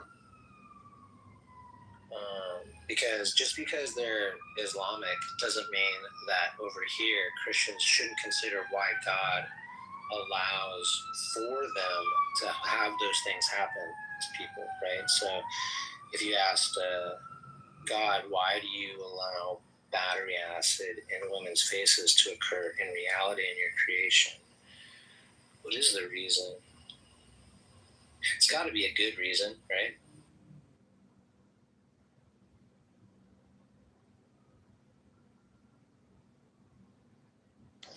ever seen any photos of this, Diego? Because I have. You ever seen you know what battery acid does to a person's face? If you believe an indoctrination of morality, right, derived from this book, includes some type of violence, like I just, gave you analogous language with the Christian Bible in today's day and age, then it seems facetious. Wait, hold on really quick. Can you ask your question again, Elliot? I want to make sure I heard. Oh, I was just wondering if Diego has ever seen what battery acid does to a person's face.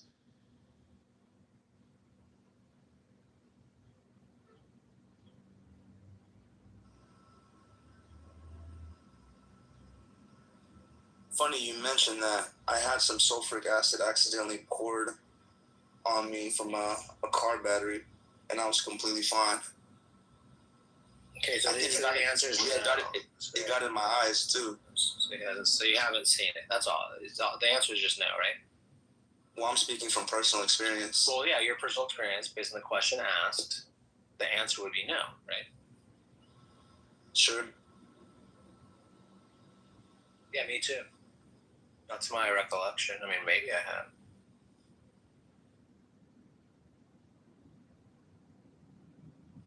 I don't know. Did you see it, Elliot? Did you see what it looks like? Is it battery acid for sure? Yeah, it's battery acid. It disfigures you. Makes you look like a fucking donkey. There's photos and videos on the internet. Yeah, it's awful. You hear about cases like this in papers, but I would say, as far as I'm aware, that's not an Islamic practice. In London, I can't speak for anywhere else, but you get girls doing that to other girls from different gangs, or when there's a ex involved or whatever, you've got men doing that to women more generally. I wouldn't necessarily. I mean, I'm not an expert on the Quran or anything, but I don't think that's in there, that you can throw battery acid on people. Yeah, but he didn't say, he wasn't talking about the Quran. He said he respects the way they treat women. Those are his words.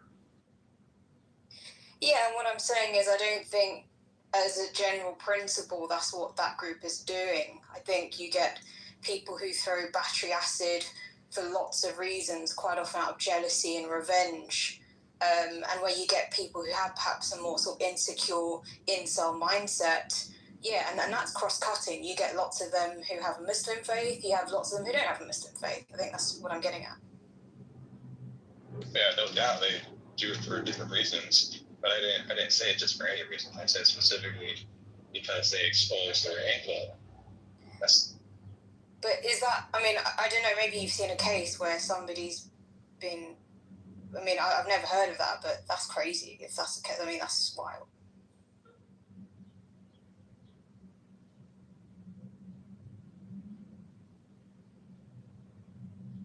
Yeah, it's like seeing those videos where a chick shows up in the driveway of some other chick, and the chick in the driveway already has a bat, but then she gets knocked out, she grabs her hair, she pummels this chick around the driveway, and it was because of what, somebody said, and, it's like same kind of shit, right? Like, there's all different reasons that motivate people to act violently. Yeah, of course. I mean, I could draw the same conclusions. That let's take there's a black girl who attacks another black girl, and they both happen to be from Nigeria. Oh, that's what Nigerians do. No, I wouldn't. I'd say, okay, that's a horrible thing to happen. I wouldn't try and what's the psychology behind it? What's the motivation? But I don't know if I'd say that is a rule for that group. Right. Yeah, because if I were to do that, I could just go on one Instagram channel, hopefully one that I'm not following because I don't get feeds like that, but I guarantee you I could find one that regularly shows white Christian Americans just acting absurdly racist and or violent and or tribal, against one another. But would I go see?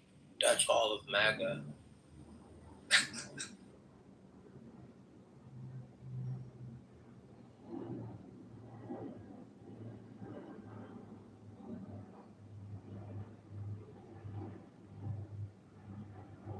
Yeah, it's crazy out there right now. Media has always been so fascinating to me since I could even remember paying attention and thinking about it.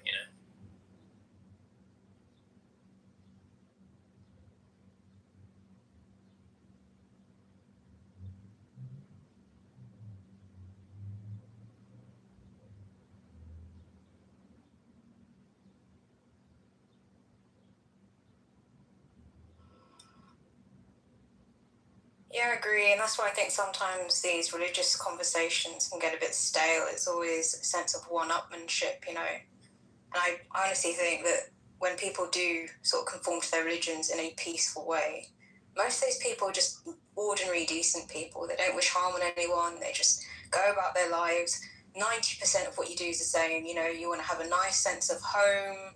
You want to feel like you have some sort of purpose throughout the day. You want to have a sense of family, whether it be a partner, a family, just your friends, whatever. I think we get, too caught up on this sort of, that religion's worse than that one. And I think you're right in terms of, the media and how it sort of frames things.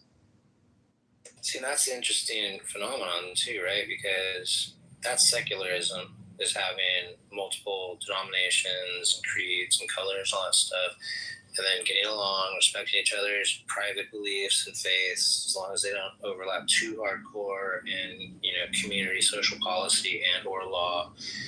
So that's fine, and that's secularism, right? And then what we do is then, because it's been pretty successful, fights amongst each other are frowned upon. So how do you manage and regulate that? But then at the same time, it's to be expected, right? Because we are just human animals, and we have all these tribes that we are fostering and enabling and allowing to intermingle and coexist and be together at large scale.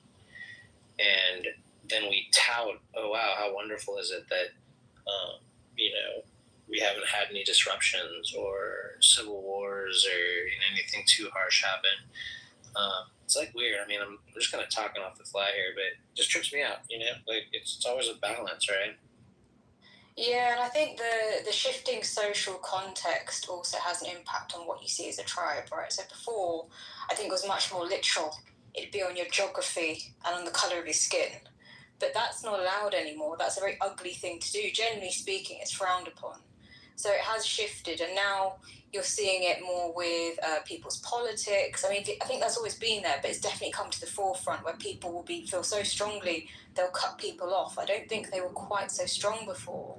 Even neurodiversity, that's another really popular sort of tribal grouping now, and obviously LGBT's been around for a while too, and it's strange. We always have this need to have a tribe that acts that we use to virtue signal with. I find that interesting because that's ultimately what people are trying to do here. Their identity, they feel seen, they feel that they're special, and somehow they need to get that out there to the world. And it's I don't understand why people. Yeah, everyone is unique, but we don't always need to feel special all the time and have people recognize that. Yeah, it sounds like it, to me, it dilutes it anyway if you have that as your mantra, I'm so unique, let me tell you all about it and show you all these other people that think like me too or something. I don't know. It's weird. Agree. So when I hear people on here talking about people being, oh, you're such a normie, it's just oh, really? That's the personality you're adopting? I remember that being popular when people were in secondary school, trying to prove that they're otherworldly and a bit sort of out there and a bit sort of misunderstood. It's that's not a personality. That's just being an arse. Or if they're not an ass, then it is, you know, I felt out of system. I always kind of stood back and questioned from the perimeter of the room at the party when I was 5, like whatever, you know, but I'm not an introvert, turns out, you know, like you could, there's all these different variances of this shit. Yeah, it's crazy. There's a lot. I think human minds are super powerful.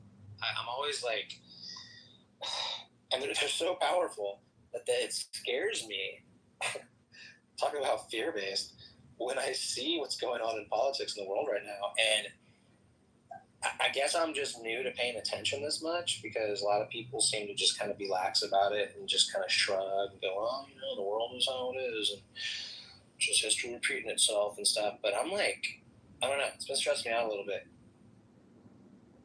Yeah, but I think that's over time because we've been encouraged to always express ourselves verbally rather than process and actually drive change for ourselves. I think that's really frustrating. So we will just sit on the sidelines and be like, oh yeah, that's just political drama, rather than doing what we can from the grassroots, which is actually more than people think.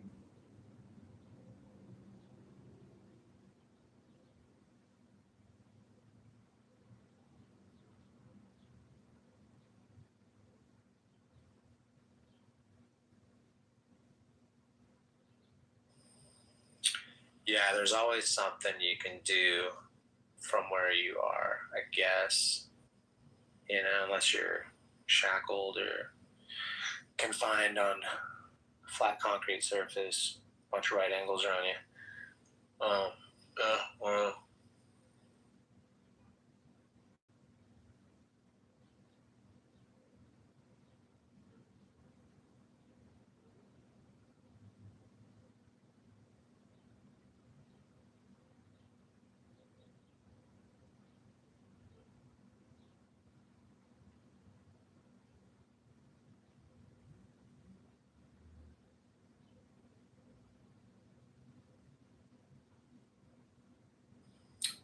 Nadia, are you familiar at all with Western politics over here? Any of the language, law stuff, legalese? Probably not. Go ahead.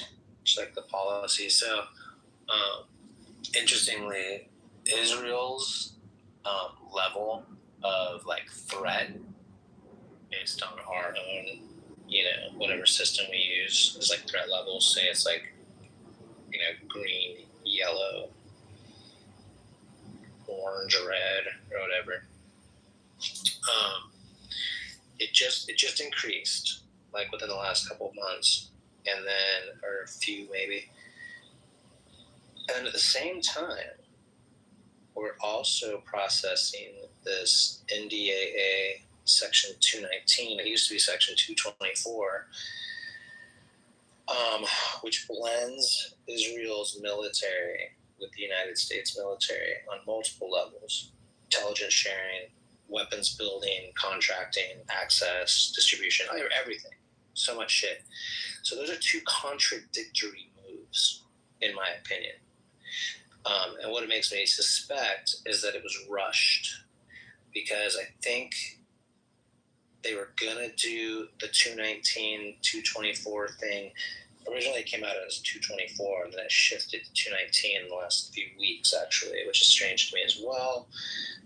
So all that movement makes me a little skeptical and causes me to think there's like some protocol on that particular official declaration, simply because obviously if we're that close and no one even gets that, and then simultaneously that threat increased, that just makes no sense to me. Makes no sense. Now, anyone who's more educated on this can let me know. You're talking about the threat of them to the United States, or you're talking about the threat, travelers going there? What kind of threat are you talking about? Well, the level of the threat on the system that I guess monitors their threats, like either an espionage type of deal, you know, spy activity, whatever, the stuff that I don't know about. But some kind of like domestic threat. I'm not going to say terrorist because I don't know if that's the classification, but Got it. Okay, yeah, I don't know about that part of it, so I'll have to look into it. Yeah, I just found that interesting. And even if that wasn't on the table, right? Let's just take that off the table. Doesn't even matter. You're like, what the fuck? What? I mean, I think that kind of might make sense because you're talking about two different levels here, right? You're talking at sort of the highest level of sort of government and this, that, and the other, and that kind of decision making. And then you're talking about the general public and that kind of level of threat, it sounds like, you know, if it's some random person who tries to commit a terrorist attack. So I think, yeah, that does actually make sense to me. You're just talking about the different levels of society.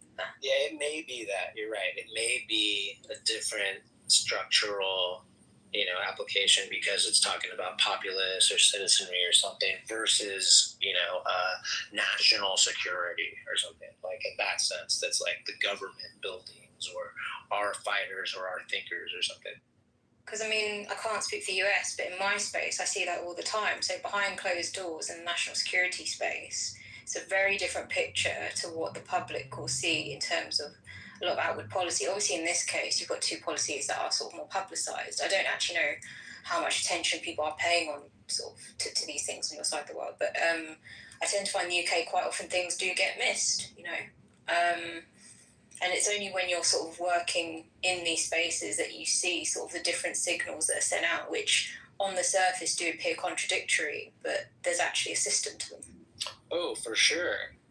And that's why I even, you know, the media thing and how things are framed as well. Exactly. Like if we know about it somehow and it is happening, that's why I say even officially, right? It's not like it's new. It's not like, oh, well, all of a sudden Israel and the U.S. joining forces militarily. Like that's been going on for decades.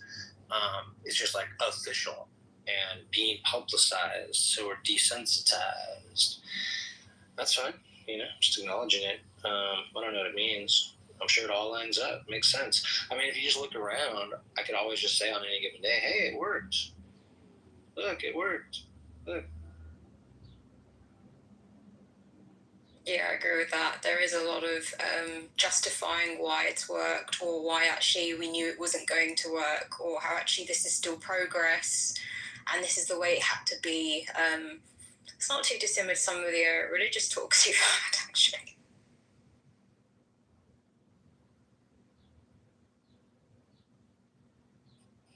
Yeah, I mean, I just find those two items, let's just say I restricted it to my media influence. Okay, so let me look at my media influence. Well, what are my resources? Well, let me go to the library. I'm going to look through the card catalog, and then I might get on this new fandangled computer thing they got over here.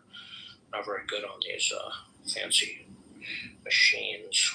Lexus Nexus, it's called. Okay, like, what am I going to do here, right? I'm going to get online, I'm going to research some fucking experts, I'm going to get funneled into some fucking algorithms, I'm going to get some information, I'm going to try hard to break the algorithms, I'm going to get outside, I'm going to talk to friends, whatever my information streams are, I'm going to try to gain information.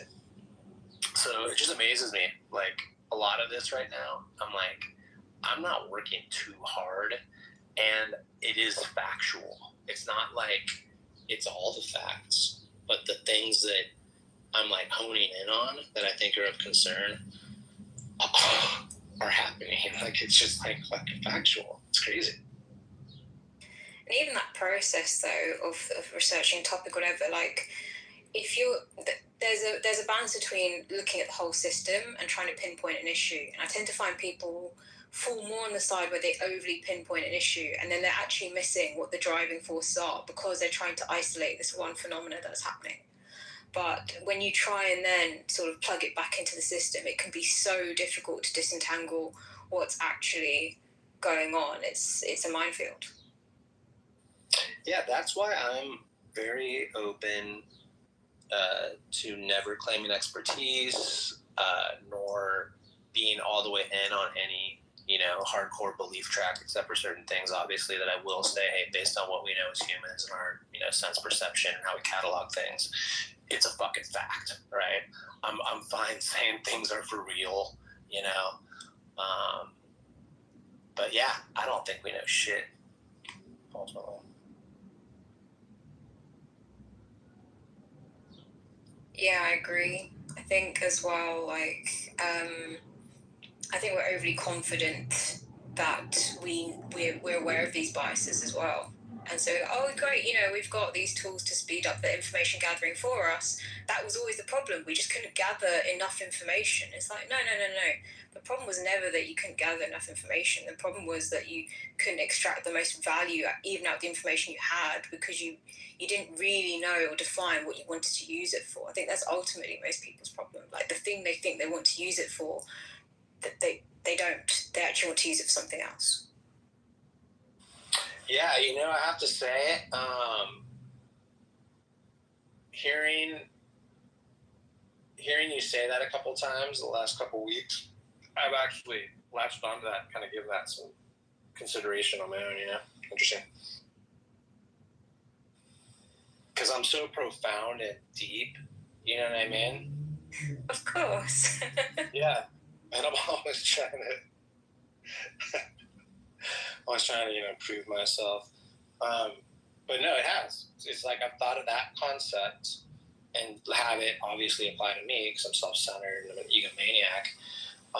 I thought about that and gone, where are you directing your energies? What are you trying to achieve? This is great. This is awesome. Is it being utilized properly? Could you enhance that to a better end,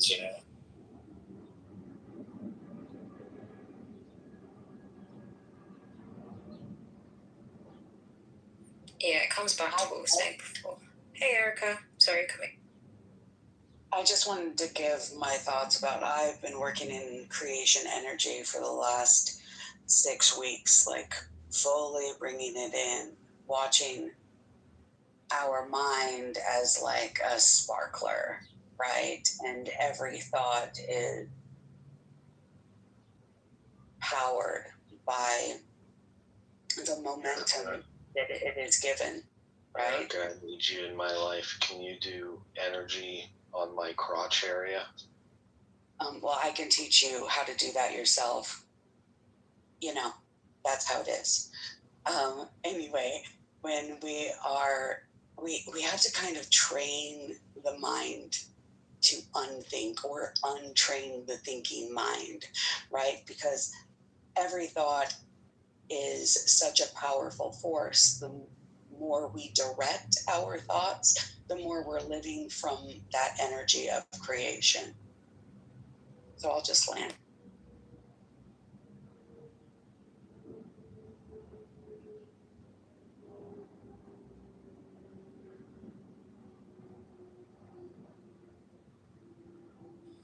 What's an interesting one is thinking about how sharks have been around longer than trees. I always find that interesting to throw out to like the theist community and see how they deal with that, because it really gives you some perspective, I'm just sorry, I'll just go back to the creationism thing. Funguses were before trees, I think, as well. What were? Funguses. I think primordial Earth was covered with these giant primordial funguses. Yeah, that's rad. Have you seen those like kind of mystical, magical fantasy posters depicting that? You ever seen that, Mark? I've seen that. Dude, not unrealistic.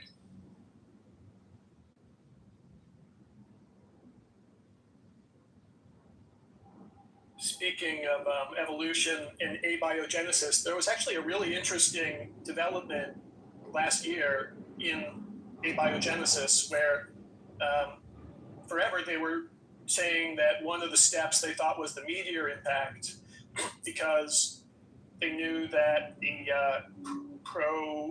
prebiotic elements were in outer space, but they didn't think that they could survive the formation of the planets and had to have arrived later through a meteor impact. But last year, actually a black Muslim guy from Sudan, a scientist who works at Max Planck in Germany, had a groundbreaking study that found a protoplanetary disk that's spitting out planets with those compounds already in them. So the whole meteor impact thing, gets removed from from the equation. Yeah.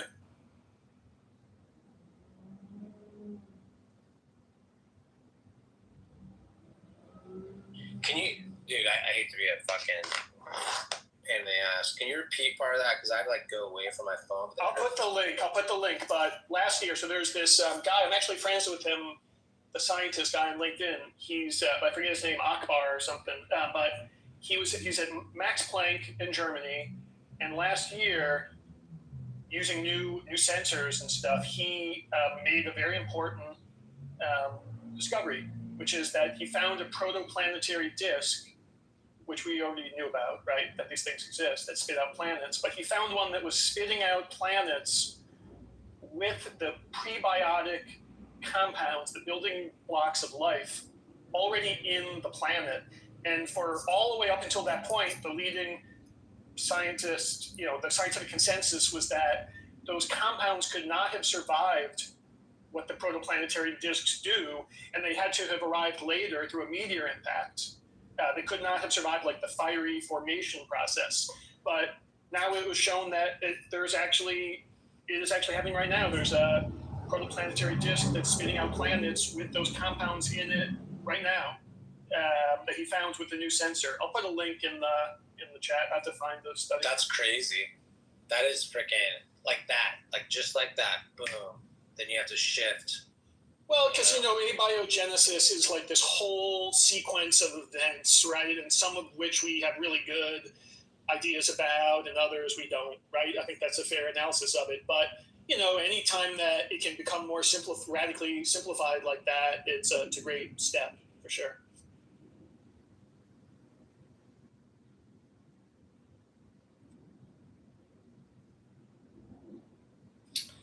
I've even heard, unless I'm mistaken, that we can identify gas to a degree around distant stars or planets to determine, I guess it would be planets, to determine whether or not there would have been relative at all to or similar or analogous to a kind of industrial time or industrial sequence.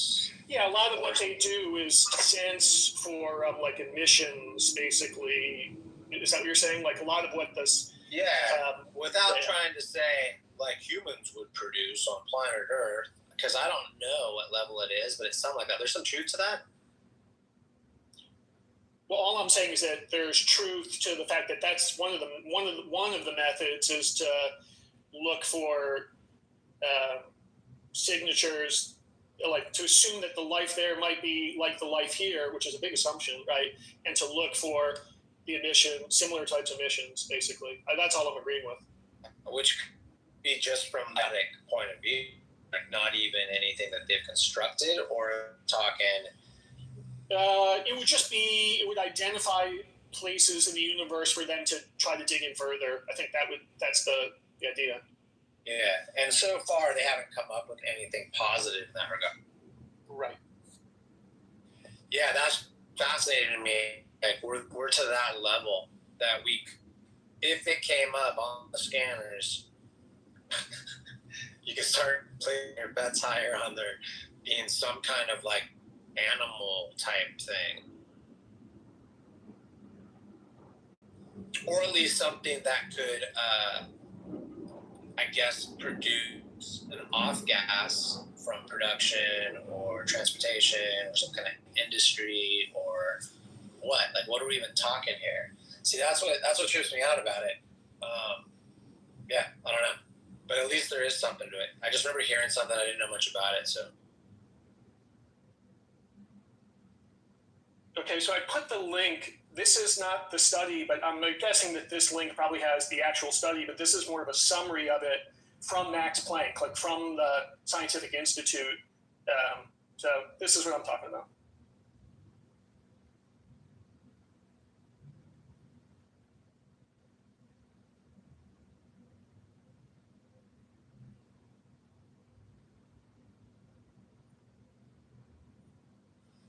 That's the protoplanetary disk, right?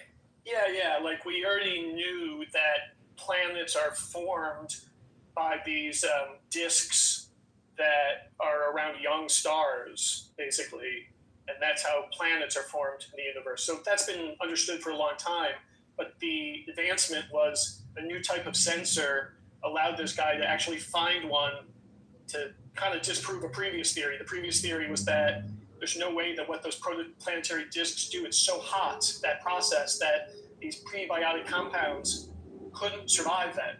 And even though we knew that the prebiotic compounds existed in outer space, it was thought that the only way they could have gotten to Earth was through a meteor impact. There's no way they could have survived the protoplanetary disk formation process, but now it's been shown that they can. That's the advance. Wow, that's awesome. That is so crazy. That's why, like, when you said that at first, I was like, and then we have to shift. Like, that just shifts the perspective, I would think, in science, right? It just makes it one step easier. You know, I mean, I spoke to, there's a great room. You guys ever joined that, what's the guy's name, Laird Whitehill or something? He was a student of Carl Sagan, who holds astronomy rooms here. You know, so I spoke to him about it when the study came out. And he said, it's very nice. It makes it simpler. But, essentially it's, that the previous theory was that the planet was formed on day one and that the meteor, comes in day two. And it did eliminate a step. But so it's nice that way. But for me, he wasn't as excited about it as I was for whatever reason. So it just confirmed that, like, because that's still crazy, though. I don't know enough about that stuff, but just even hearing you say it made me think it was pretty profound. So I guess I'm impressed, Yeah, I thought it was a cool development. I mean, because indeed, there's any way that we can simplify a biogenesis story or tighten it up with evidence, the better. So this was, to me, important. Yes. Yeah, it kind of just confirmed already what the pathway was going toward a little bit better. That's pretty good. Right.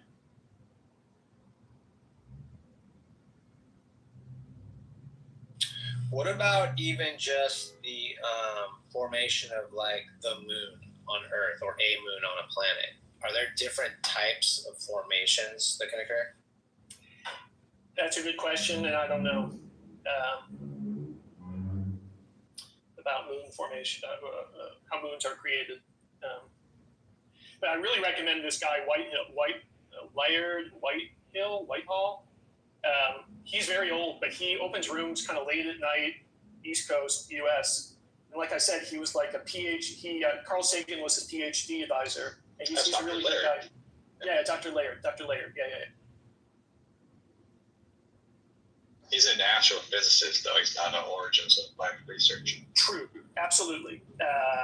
So my discussion about this study with him was in the context of that, not really about a deep abiogenesis dive.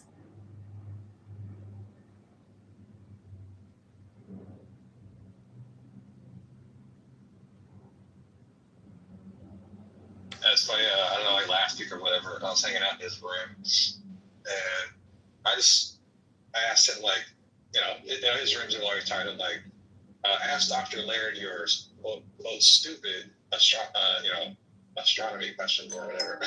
So I asked. So I was like, I got a stupid question for you. I was like, can you tell me something that typically only an actual physicist would know, that reasons why the Earth is not flat, why it is a globe.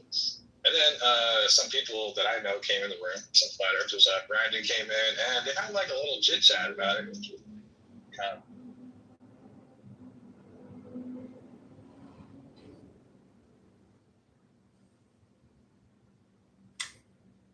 Yeah, Dr. Laird has a lot of energy. He's, for a guy his age, is amazing.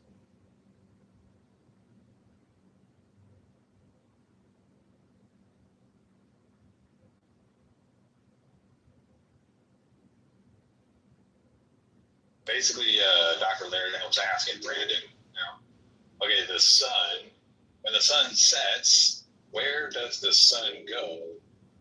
That was like the basis of his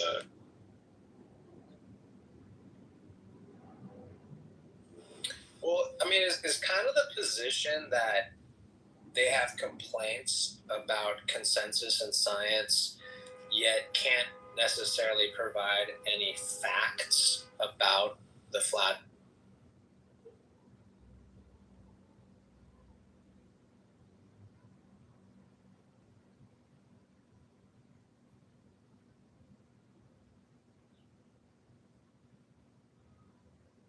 No. Right? They can't, that they go somewhere else. They want to fight me. Like I'm the jerk. And I just think that's an interesting thing. Like, well, what are they even picturing in their heads? I don't really get it.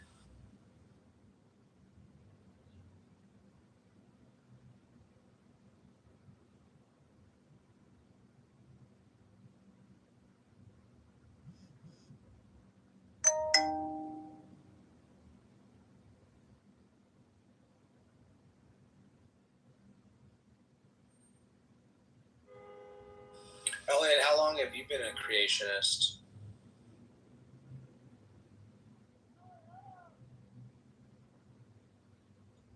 What are you talking to me, creationist? I was never a creation. Oh. Okay. Have you been to the museum yet? What, you mean what is it called? The Ark Encounter? That's the one you're thinking of? Yeah. No, I've never been there. Sounds like about time, though.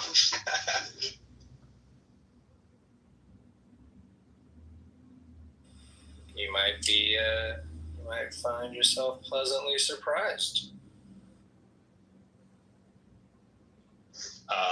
Pleasantly surprised. I don't know about that, man. I walk in there and I see like humans holding hands with fucking velociraptors. You could go in and have like the best pulled pork sandwich you've ever freaking had in your life and walk out with a pound of thick cut bacon for $5 a pound.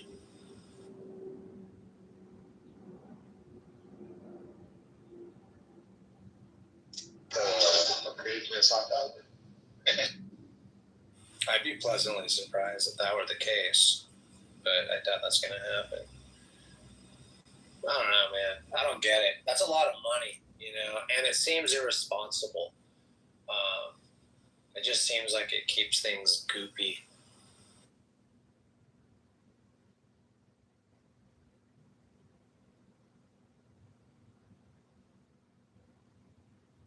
Have you followed that? That's an ongoing tax sort of scandal, that they took a big tax loophole from the state and never returned on the deal.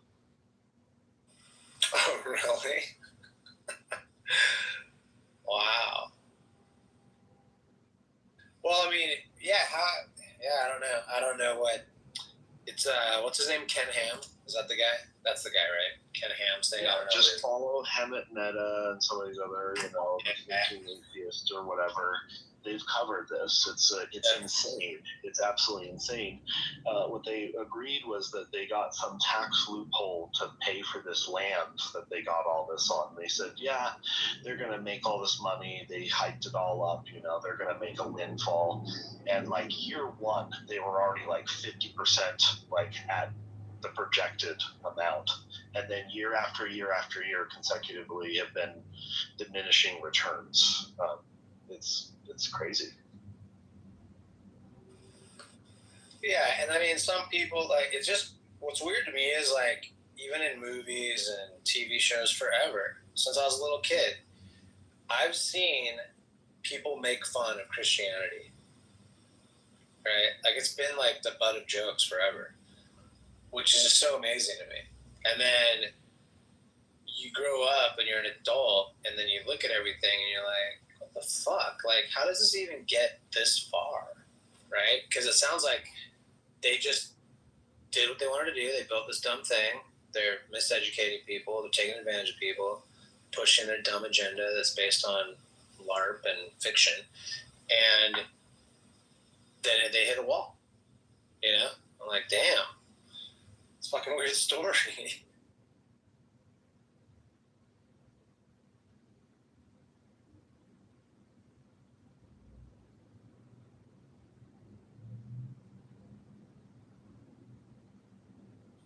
Arkansas. Well, then I followed the Ken Ham and Bill Nye debate, if you ever followed that. On YouTube? Well, no, it was a big thing. This was like right around the time like I was starting to change my beliefs and starting to become more of like an open thinker. I didn't have to be constrained about all the previous like beliefs that my family and people around me had taught me or whatever. And there was a debate between Ken Ham, the guy, and it was all a big promotion, of course, just to make his museum and everything far more. And the side of the community said don't debate him because like what was the whole point of the debate? But yet he still did. And Bill Nye, it was like a big thing. It was like 10 years or so, or 12 years or so ago now. Like Bill Nye went and like debated Ken Ham officially on stage, and it would go about as you'd expect it to go. So yeah, I just don't understand. Right? Like you could say don't platform these guys, but then that would be not in the spirit of the society agreement, I guess. And then you watch these clowns, you're like, dude, all these people believe these people, and like, just, I don't know, I don't get it, man.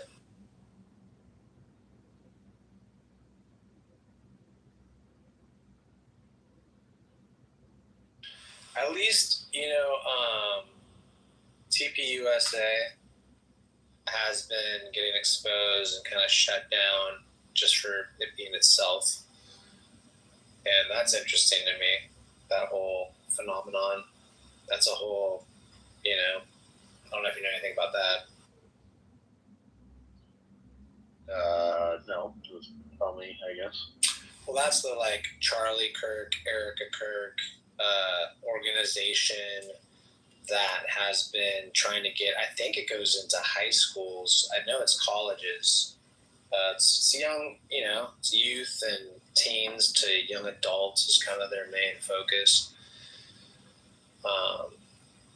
And so I know you know who Charlie Kirk is. I know you know who Eric Kirk is. So just that alone, the fact that our White House talks about those people and does things with them and for them, wild to me. And so their top organization that they're affiliated with and built, supposedly, on some level, taking big hits and getting exposed for just being scammers and losing support and having things be shady because of what happened with Charlie and all that shit. Just all of it. If you just look at it as a whole, I'm just like, what the fuck? Like, what is going on? This is so crazy to me.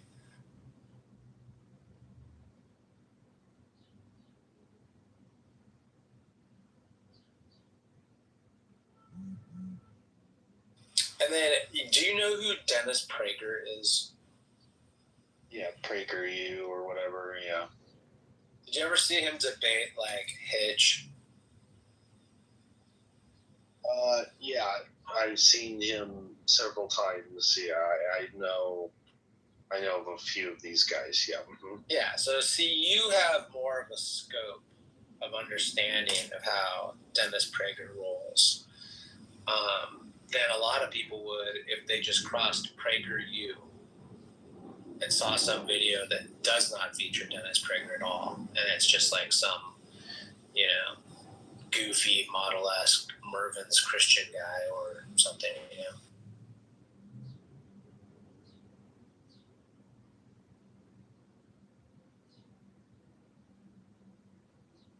Yeah, kind of the same vibe. That's the same vibe. That's TPUSA. It's like PragerU.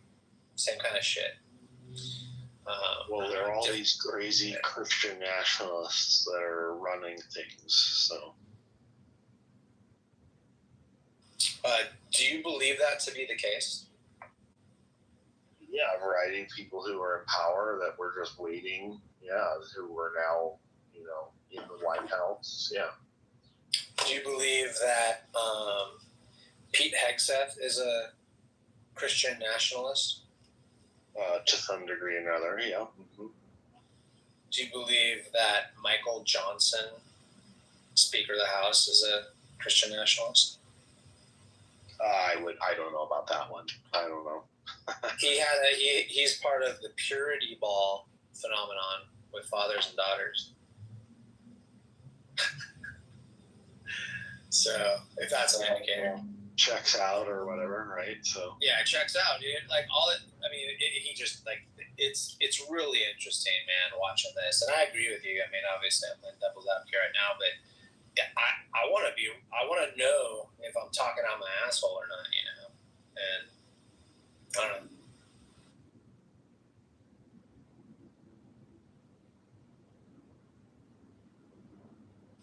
Yeah, it's kind of crazy. And that whole thing that I told you guys about earlier, that 219 clash, yeah, it's just a contradiction at face value in media to me. That at its like, at the least, it's at least that, and that's concerning.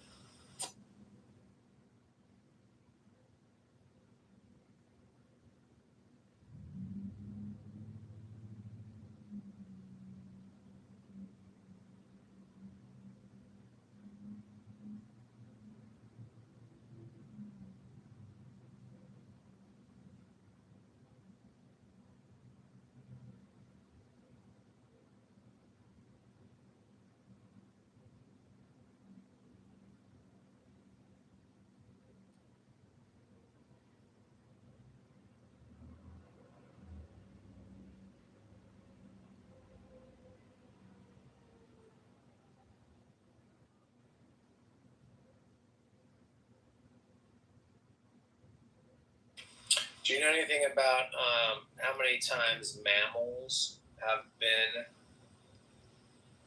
to and or fro the land and back, Mark? Or anyone?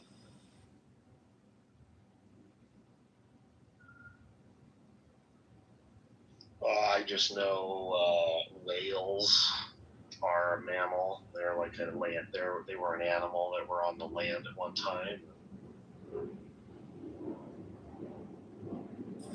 Right. And then that process or cycle has occurred multiple times. And I think they have it to, like it's happened at least like 4 or 5 times. I think they might even have it in upwards of 7.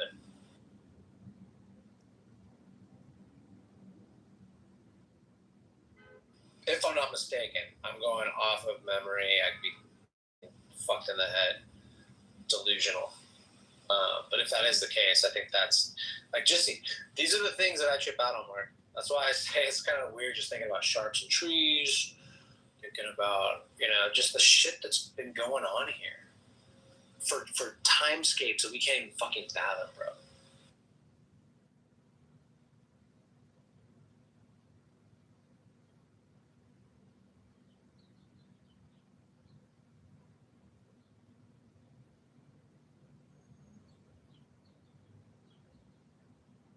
Yeah, well, you know, I try to wrap my mind around it. They try to, you know, there's ways of visualizing these sort of things.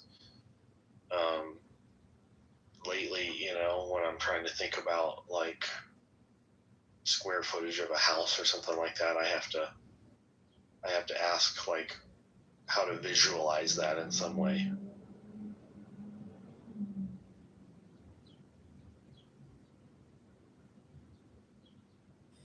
Yeah, that's sometimes the most difficult part is figuring out like how, trying to go, okay, how do I conceptualize of this? What's the best approach? What should I be focusing on? All that shit.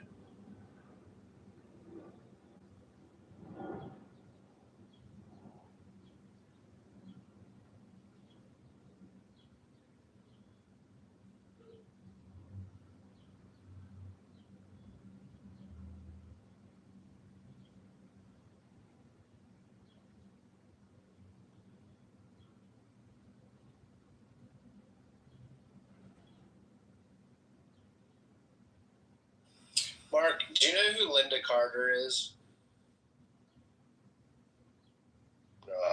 Sounds a little familiar.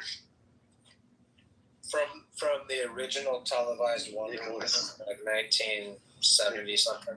Nicholas, you're back. We were asking you questions earlier. Oh yeah, I needed to go. But more importantly, Linda Carter, am I right? Okay, go ahead. Oh, that's it. I just think it's funny looking back on shit and going, damn. Like, she did not have Mar-a-Lago face. She did not get any implants. I don't think that in that era she would have had a boob job. I don't think so at all. Yeah, just interesting. And that's just in like 40 years, or whatever. Yeah, it's getting trippy, dude. All the AI shit and all that.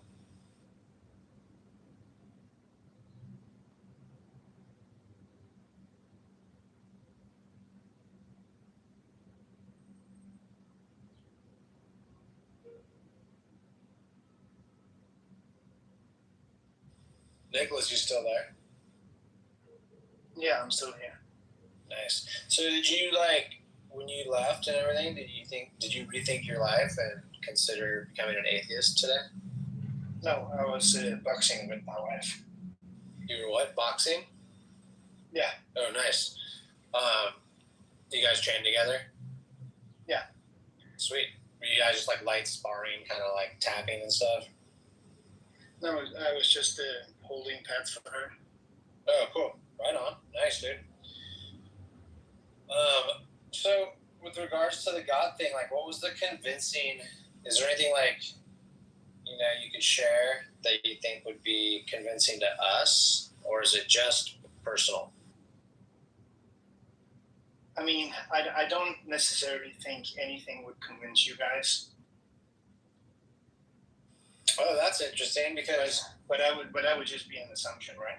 Well, here, look, you're a Christian, so you already believe in gods, and I think that you could be convinced that there's actually 17 gods. I'm not so sure. Why not? You already believe in one. Yeah, but I only believe in one truth and in one light. Well, look, you think it'd be more of a task to convince me that there's 17 gods, or you? I think you. Why? Because I already experienced one God, right? And that one God is truth. So what you're saying is that no, actually, Nicholas, there's existing 17 truth, and those truths are not the same. And that just seems contradiction. Well, yeah, but that's where you're mistaken. You stopped at one truth, and you were wrong in your beliefs. The fact of the matter is that there's 17 truths. Yeah, I could be wrong, but I don't even understand what you're saying then. Well, I'm just showing that, I don't see what would be convincing to you for a special reason if it couldn't be accessible to me. Doesn't it just gets back to what your God can and cannot do. We already know your God can't force people to do stuff, right? It's not that he can't. He can, of course. He can. Right. And even if he did, he would be well justified in doing so, right? I wouldn't say so.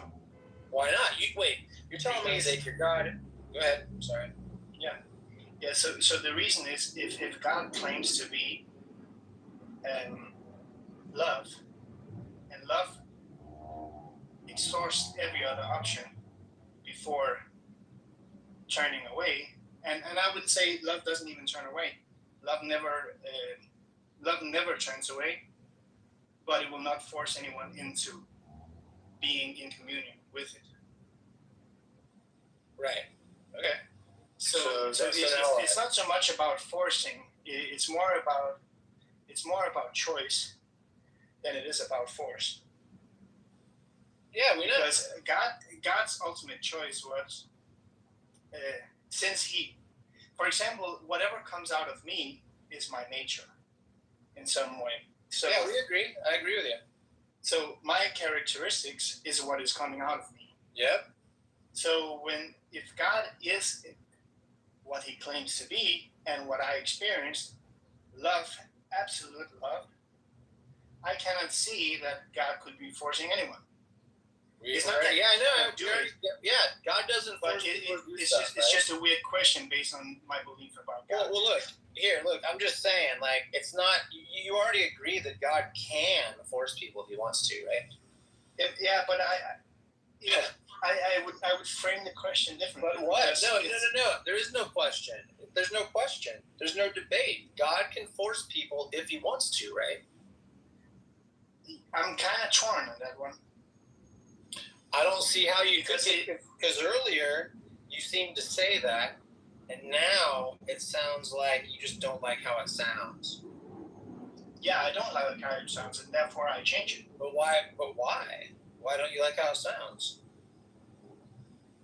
Because it's not wrong. Yes. Why it's not wrong? But Nicholas, this God that is pure love, does he have any other qualities or characteristics? Like, is he the omni God or not? I mean, since love goes everywhere, he goes everywhere. So even to the darkest place, God's there because love goes everywhere. That's how his omnipresence works. How's that work with like the 2010 Haiti earthquake? He's saying God's love was there. So 200,000 people. So in the same way, the story about the Good Samaritan. So we have these people who believe in God. They just walk by this guy who needs help. And then we have another guy who is just controversial by himself, being there. A Samaritan, he helps the guy, and he's willing to get dirt on himself, blood on himself, whatever he needs, and he gives everything he has to that guy, which he doesn't even know. He doesn't speak about doctrine. He doesn't speak about believing in this and that. He just helps the person before anything else. So he doesn't even say so it's your own fault you're laying here. He doesn't teach him anything. He helps him before anything else.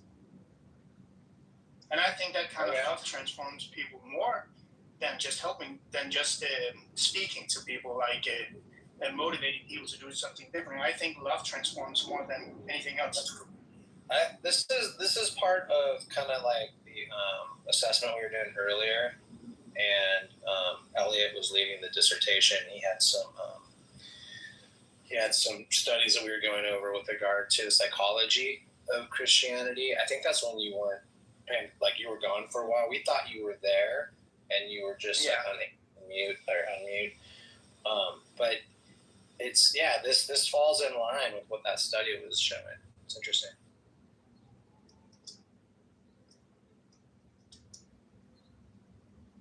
Yeah, the Christian God is absurd because, okay, if Christian God is like triomni, is all powerful, all knowing, for once, I haven't claimed any Christian God. I haven't claimed any Christian God because I don't even know what you mean by Christian God.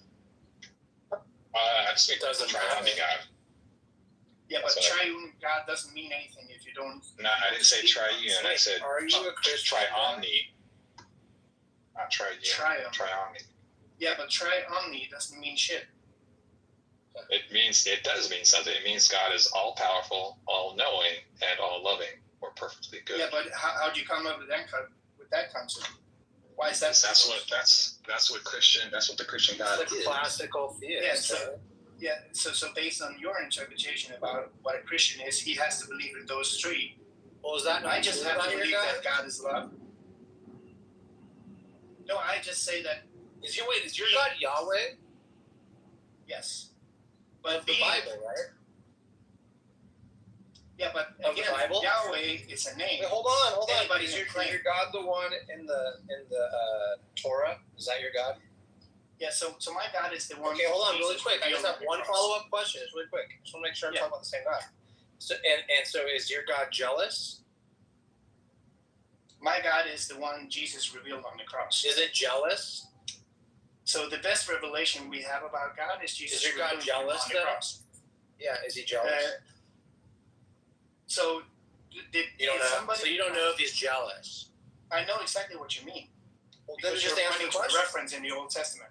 Just answer the question. I'm answering your question, but you refuse. Okay, here, I'll mute up while you answer yes or no. No. Okay, so your God is not jealous. Okay, that's cool. So you don't. That's fine. What would he be jealous about? You tell me, dude. That's how he's described. I don't know. You asked. No, he's described as somebody who was willing to die for anyone. That's how he's described. And I asked you if God is Yahweh of the Torah. You said yes, and that God is described as jealous. Yeah. And I changed my answer to no. I believe in the God Jesus revealed. Do you believe in the And God? I believe there's a do you difference believe in the between Yahweh of the Torah? I believe there's a difference in how the Torah came about and how the New Testament came about. That's okay. So it's a different God. No, it's not a different God, but people have different opinions about God. Is it the correct way to interpret who God is through the Torah? So the correct way to interpret the Torah is through the and Torah, the New right? Testament is through the cross. No, it's not through the Torah. Oh, that would do be I have wrong. to read the Torah to understand who God is? No. No. Okay, so all I have to do is read your book. My book. No, you just have to meet Okay. God. I don't need to read it. You'd be. So, for example, for you to know me, would you have to be reading a book about me or say hi to me? I'd have to know you, talk to you, probably play ping pong, drink some beers, some shit. So that's how you get to know somebody. You don't get to know somebody by reading about them. Yeah. Okay. So do you know God? Yes. Okay. That's how I came to faith. Yeah. So you know God, not so, but it's the same God. It just happens to be the case described in that book. Yeah. So I believe that Jesus revealed that God. I'm sorry. I know it's like come on, bro. Like come on. You can ask me if I believe that the Bible is God's word. Okay, hold on. Do you believe that the Torah is describing the same God that you believe in from the New Testament? Yes or no? Yes. Okay. So Yahweh of the Torah is jealous, correct? No. Oh, okay. Let me just demonstrate. But you don't have to read it. I know the text says it. Oh. Yeah. Okay, so then you don't believe in the Torah God. Yes, I do. But I don't believe in your. How do you know? What jealous? Wait, how do you know you believe in the Torah God? Because. Because what? How do you know? How can you tell? How can I confirm that? Because so far, I've given you things that you disagree with from the Torah. So I don't disagree with the text. I disagree with your interpretation of what it means. No. I just said, is he jealous? Yeah, and I said no. Yeah, that's not actual. Yeah, that's not factually correct. It is factually correct, but you're just misunderstanding what. Okay, here, let me look God it up. says he's Look it jealous. up right now. No. Look it up right now. He says clearly, I'm a jealous God. Oh, okay. So then we have to go. So my hang-up is that what does it mean that God is jealous? He's a liar. He's a liar? That I'm bastard. asking you, what does it mean that God is jealous? In when God says, I'm jealous, I'm a jealous God, what does it really mean? God doesn't mean what he says he means when he says it in the Bible, is what you're saying. I mean, actually, he don't use the word jealous anywhere in the Bible. That's what Christians do. They take the words can you and show they change anywhere where and they change the meanings. Well, I mean, we know it's there. This is what Christians do. They take the words and change the meanings of the words. And so and that's the only way that Christianity is true. And I have a very pointed question about this. Why should anybody use the New Testament to understand the Old Testament? Why should anybody accept? Because of the New Testament's claim. That's why. So the New Testament's claim is that God sends his only son to die on the cross to show who he was. And Jesus, based on the New Testament, is the exact imprint of the God we don't see. So if we want to know about God, we have to. Hebrew Bible. Yes, it is. Yeah, no, it's not. No, it's not. I agree. Exactly. It's not in the Hebrew Bible, okay? The Hebrew Bible doesn't tell you that you get to interpret its scriptures through the lens of other scriptures. That's not a thing that you get to do. Say that again. I mean, nowhere in the Hebrew Bible does it allow you or say that you get to interpret the Hebrew scriptures through the lens of other scriptures like Christianity.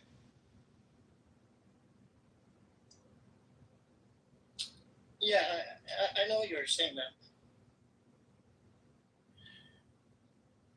It was done by a God that is pure love, but I guess he lied to us out of love then. No. I mean, it's fine you want to, like, you try to, like, strawman me in some way, because you're speaking about a God I don't even say I believe in. So what I told you by now is that I believe that the Old Testament is true insofar it points to the same God, but people in that same, in those times, their concept of God is what was written down. So they believed when it rained, it was God's fault. When it stopped raining, it was God's fault. When they had food, it was God's fault. When they didn't have any food, it was God's fault. And when they died in a war, it was because of God didn't let them win. And when they lost, and when they won, it was because God told them. But when they were loved, that was for sure God's fault, right? In reality, right? No. So the thing is that the Old Testament. No, listen. The Old Testament had a story about a man who broke away from God. Right? That's how it started. Okay. Based on the Bible. The Job story. So insofar is it Job? No, we're talking about. Oh, that's the first book, isn't it? No. Yes, it is. Job is the oldest book. It's the oldest. It's the oldest book. So Job comes before creation? No, Job is the oldest book written. It was written before. So you're saying that the story of Job is older than the story of creation? Yes. Okay, that's fine. At least as far as it's being documented. Yeah. Yeah, I know that. It's dated earlier, Nicholas. Well, and I could get super technical and go, no, because there's a lot of creation stories. So there's creation stories before that, so whatever. Yeah, but when somebody talks about a creation story, usually they go to before there was a creation, right? Right. And so are you talking about like when the angels? Do you believe there's a war in heaven? I don't know. Do you believe Lucifer's an angel? Yeah. You do? Okay. So did he live before the humans lived? Actually, I don't know. You don't know? All right, that's good. I don't know. Well, let's figure it out together. Do you believe that Lucifer? I don't think. Do you believe that Lucifer was present in the? Do you believe that Lucifer was present in the Garden of Eden?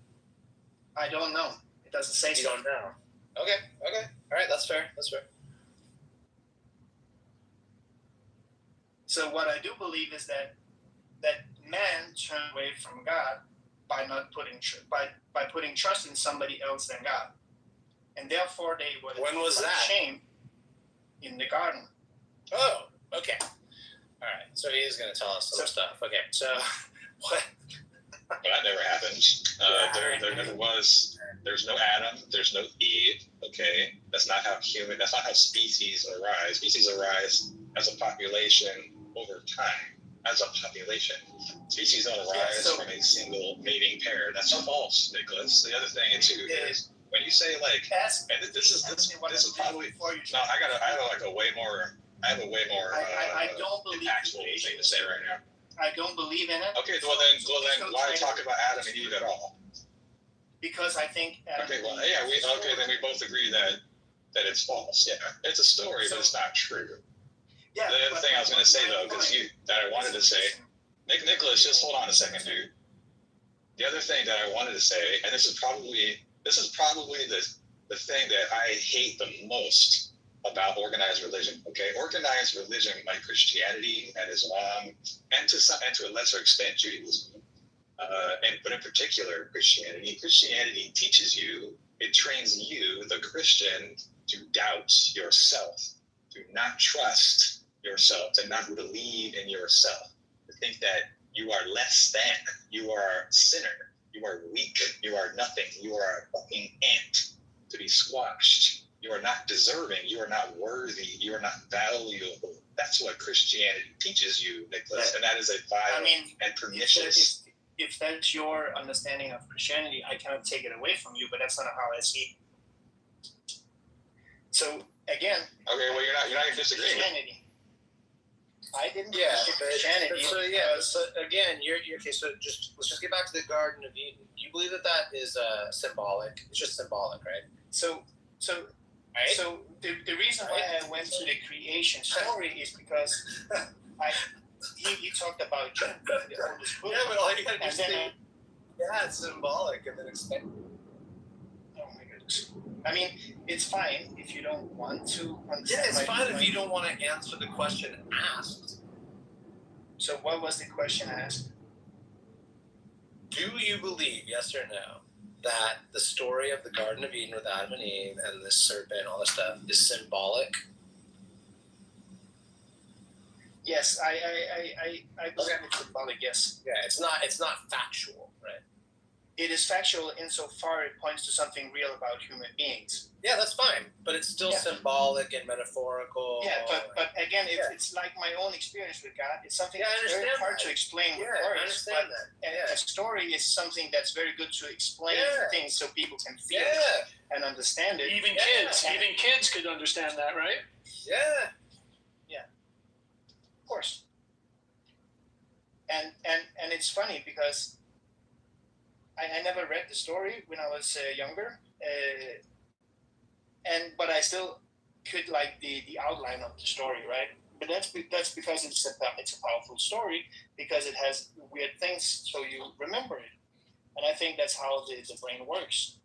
You have to see weird images. That's how you remember best. Okay, so you just think that it's not true necessarily. Like you don't think that God actually had an angel of death do anything, right? No. Right. Okay. Do you think that God freed people from Egyptian slavery? I'm not quite so sure. I think the Old Testament contains stories, history, and poems, and a lot of different. Yeah, me too. But I'm not quite clear on. Me too. Okay. Do you think that, or do you believe that there was a big, tall building, and in a place called Babel, and that God took issue with its construction for whatever reason? I don't even have to hear that he was jealous or that he was scared or that he was angry or that he had other plans for them. God writes for Architectural Digest, so it's just a hobby of his. Yeah. Like, do you believe that occurred, or is that just symbolic metaphor too, Nicholas?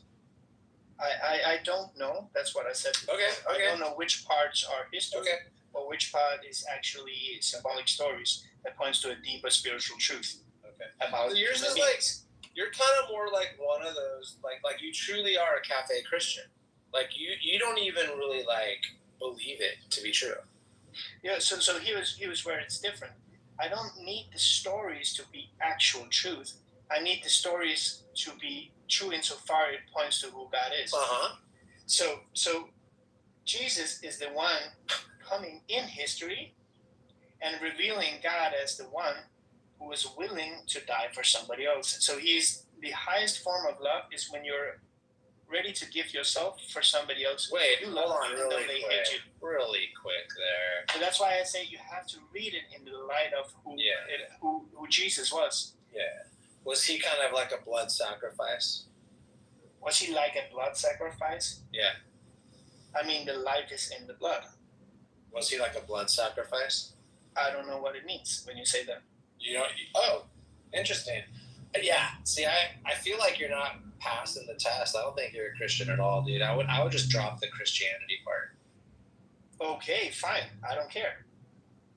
Okay. I mean, I don't get broken by people saying I'm not a Christian. Yeah, I know. I'm just saying. It'll make it easier, even. You know. Jesus never sacrificed himself for anything. He didn't do that out of love. Okay. The reason why he died, why he was killed, is because he blasphemed the laws of God in the laws of Moses, and he broke the laws of Rome. That's why he died. He didn't willingly sacrifice himself. You got that twisted. That's fine if you think so. Facts. Why was he killed? Why he was killed? Yeah, what does it say? Isn't it true that it says in the Old Testament that he who blasphemes the name of God shall be put to death? Isn't that what it said? Yes. And where are you going with this? Okay, doesn't sound like you're disagreeing with me. You want to talk about Roman law? Of course, he was blaspheming because he was claiming equality with God. So that's why he was killed. He didn't willingly give himself for anybody.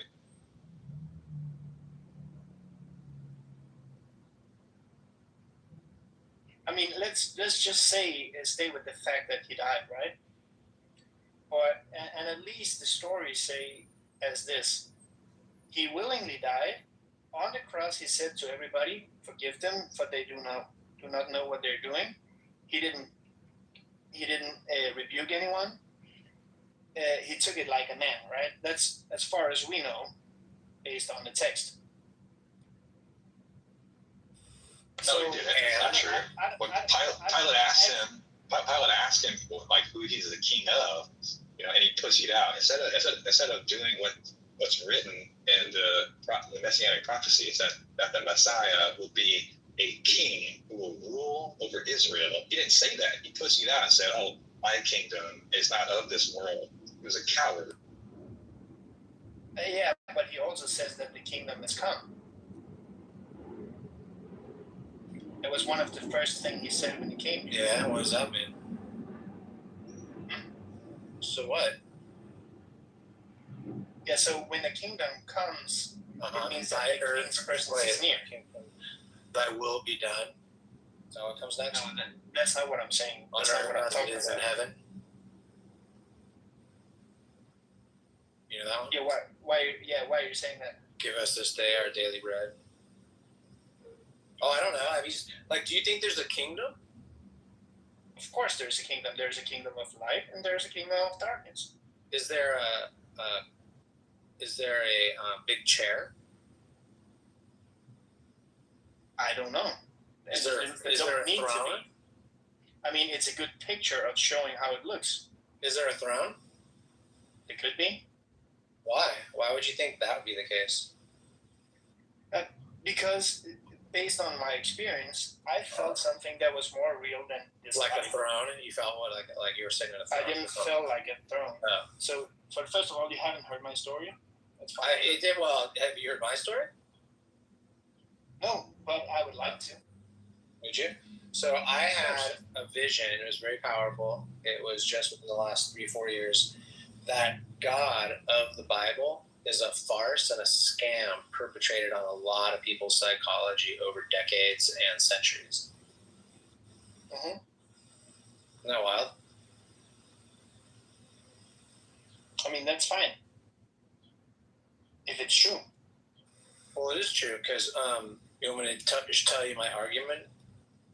No, I don't want to hear your argument. I want to hear your actual experience. My reasoning? No, not your reasoning. I just want to hear about your experience. So you said I couldn't explain it to you because it's so personal and intimate and powerful to me. I couldn't expect you to even barely grasp at all what I was thinking and feeling, Okay. That's fine. I can't argue with whatever you're experienced. Yeah. Did you have some profound experience that impressed you when you were in that moment of time as yourself? Yeah, I had an experience that impressed me, yeah. Can you give us the most impressive part about it? Yeah. I went to bed and I was met by a light, and this light was more personal than anything I could describe. It was more personal than a human being. It was God. I just knew it. And not based on force, but based on pure knowing. It felt like I was being loved more than I could ever be loved. It was the first time I felt this way. Before, Nice. so it was a feeling. I like that, dude. Before. That's cool. I like it so far. And it's not the same thing as getting a child or being married. It was a different kind of love. It was a love that somebody knew you completely, but then accepted you for who you really were. It was a more. That's why I can say that God is love, because I do believe that that's who I met. I could be wrong, but still, my experience. No, you're not wrong, dude. Changed me overnight. Yeah. And I wanted to let you know something. I can empathize with that, and I think that's a beautiful story.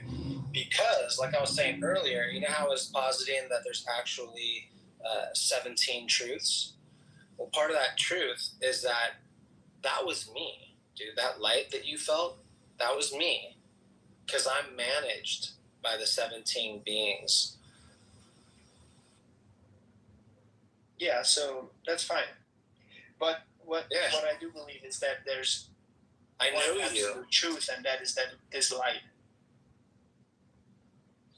Yeah, we know you. We've known about you through like just kind of spiritually, you know? Yeah, fine. I mean, there are. So you don't think so? You don't believe that? It was fun speaking with you. I mean, okay, I was just okay. Well, I mean, is it true or like I don't know? I mean, I prefer not to waste my time, and I think you guys waste a lot of people's time. So okay. Thank you.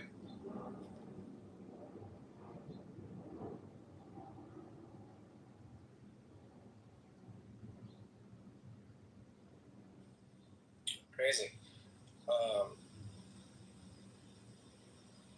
Yeah, it's crazy. I tried to be light and funny, you know. And Have you checked out the channel, The Good Liars? You know them, right? Oh yeah, they're great. You remind me of that. You remind me of that approach, right there. They say it, dude. I don't. It's like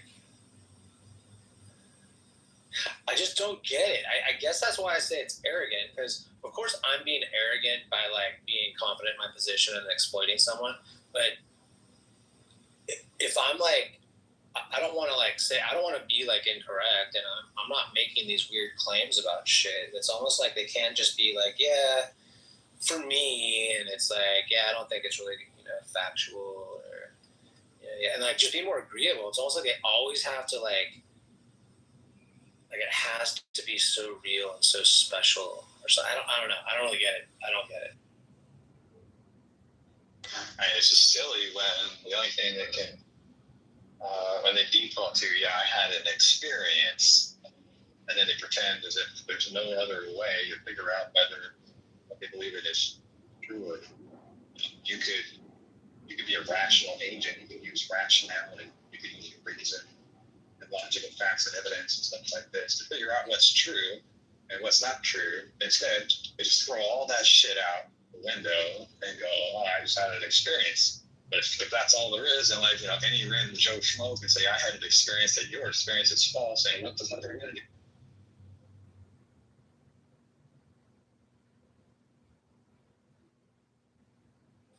Yeah, that's why I try to get him to like. All he had to do is kind of concede and laugh at my joke and my comic strip, and it would have been like I would have laughed too, and just like laughed and been like, right, bro, like whatever. But he's all like, oh, kind of like all like snooty, and says, oh, I see how it's gonna be. It's like just funny to me.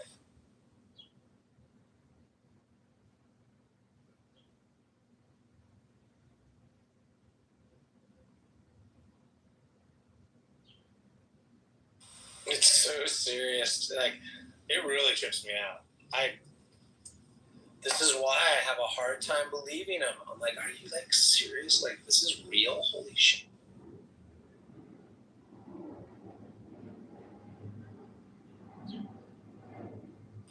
Wasn't it you, Elliot? Were you one of the people that tried to like let me know, like, nah, dude, this is the real deal. These people actually do, and there are people out there that really do, even though there's trolls and there's posts and all that shit, people really do believe this shit. Like, it is true to them in their worldscape or whatever, right?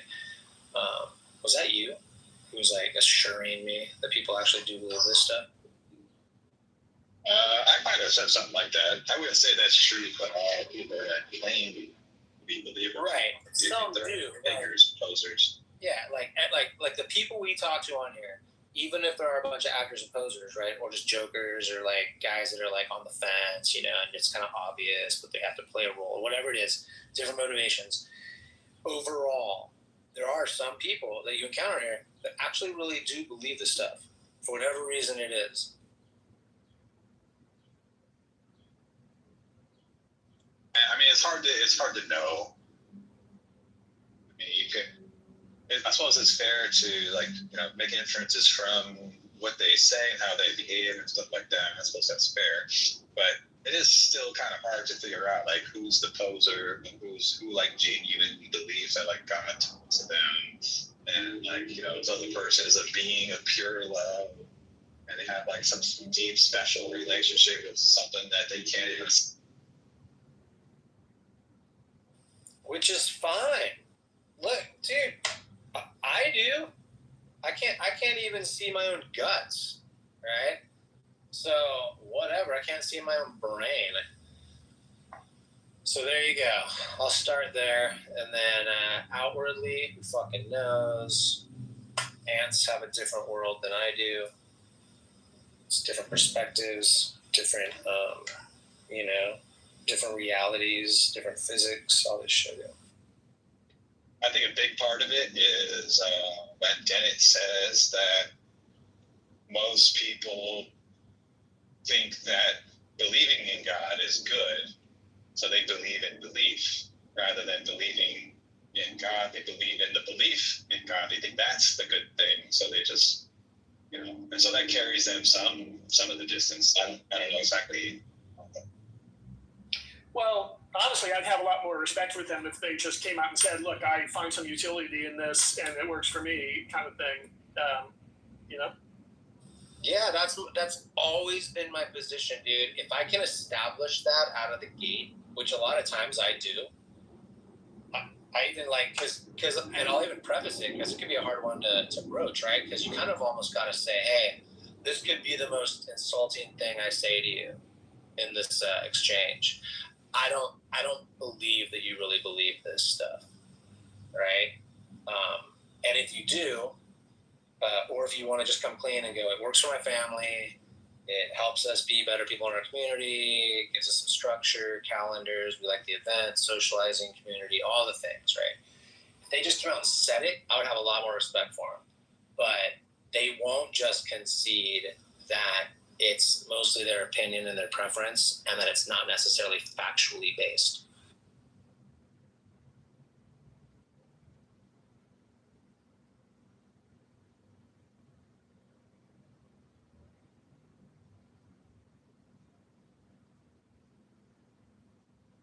It's crazy. Like, why can't you just concede? I will right now.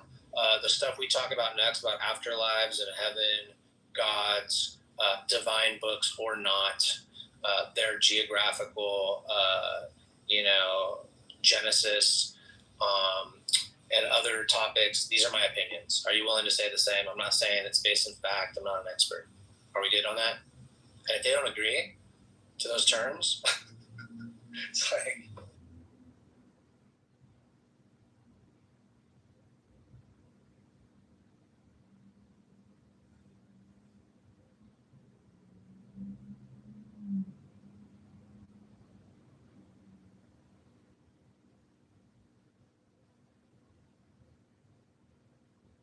I mean, it seems fair.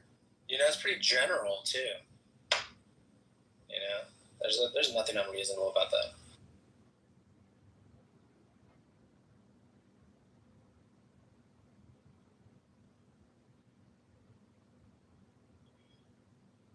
But I guess the issue is that leap of faith is the trick. You know, it's like that's the trick that gives them the utility, so then they can't back out of it or be aware of it even. Wait, what do you mean? The faith is the utility? Well, in order for them to admit that it's primarily a function of utility,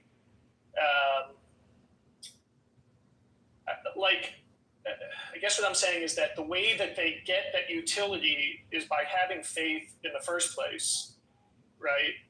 Arguably, right? So it's like they cannot be self-reflective about that.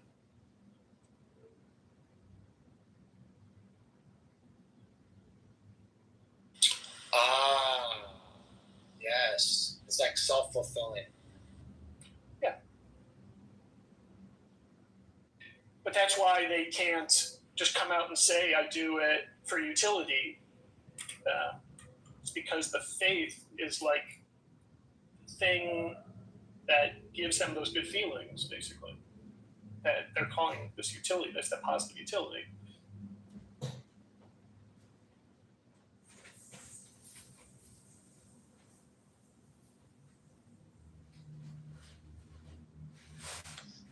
What's funny, Jeff, is that when researchers have studied like the effects that prayer has on people, and one of the things that we've learned from those studies is that when people pray, the regions of their brains that activate are the same regions of the brain that activate when people take drugs, like coke and even marijuana, all manner of drugs.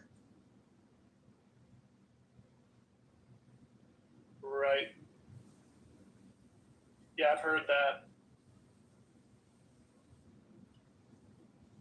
As well as the fact that, those near-death experiences are sort of tied to chemical compounds in the brain that are similar to DMT.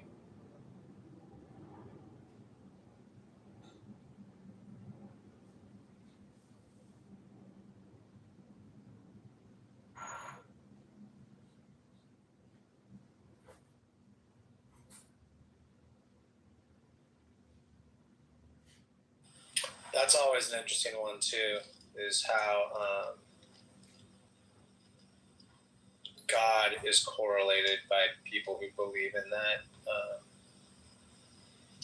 with like, oh, I took some drugs, and oh, well, if you took this, you'd see more about the God thing that, like I do. I always find that fascinating. Right. That people could possibly take seriously the fact that the way to find God is through drugs. Yeah, it's wild. Well, and because I think there's plenty of evidence with not a really big controversy, a lot of spirituality, concepts of religion, are all the terms tribalistic sort of experiences which are around consumption of the drug as part of like the ritual of the tribe.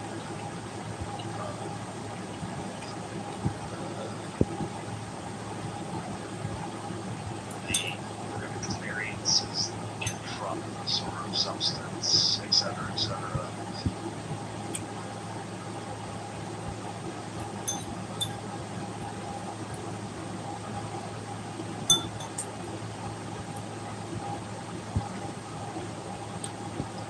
Chemicals, dose matters, because anything can, be lethal, at a high enough dose, and your body has defenses against these toxins, and nicotine itself is toxic and it's poison also. But we only get so much from one cigarette.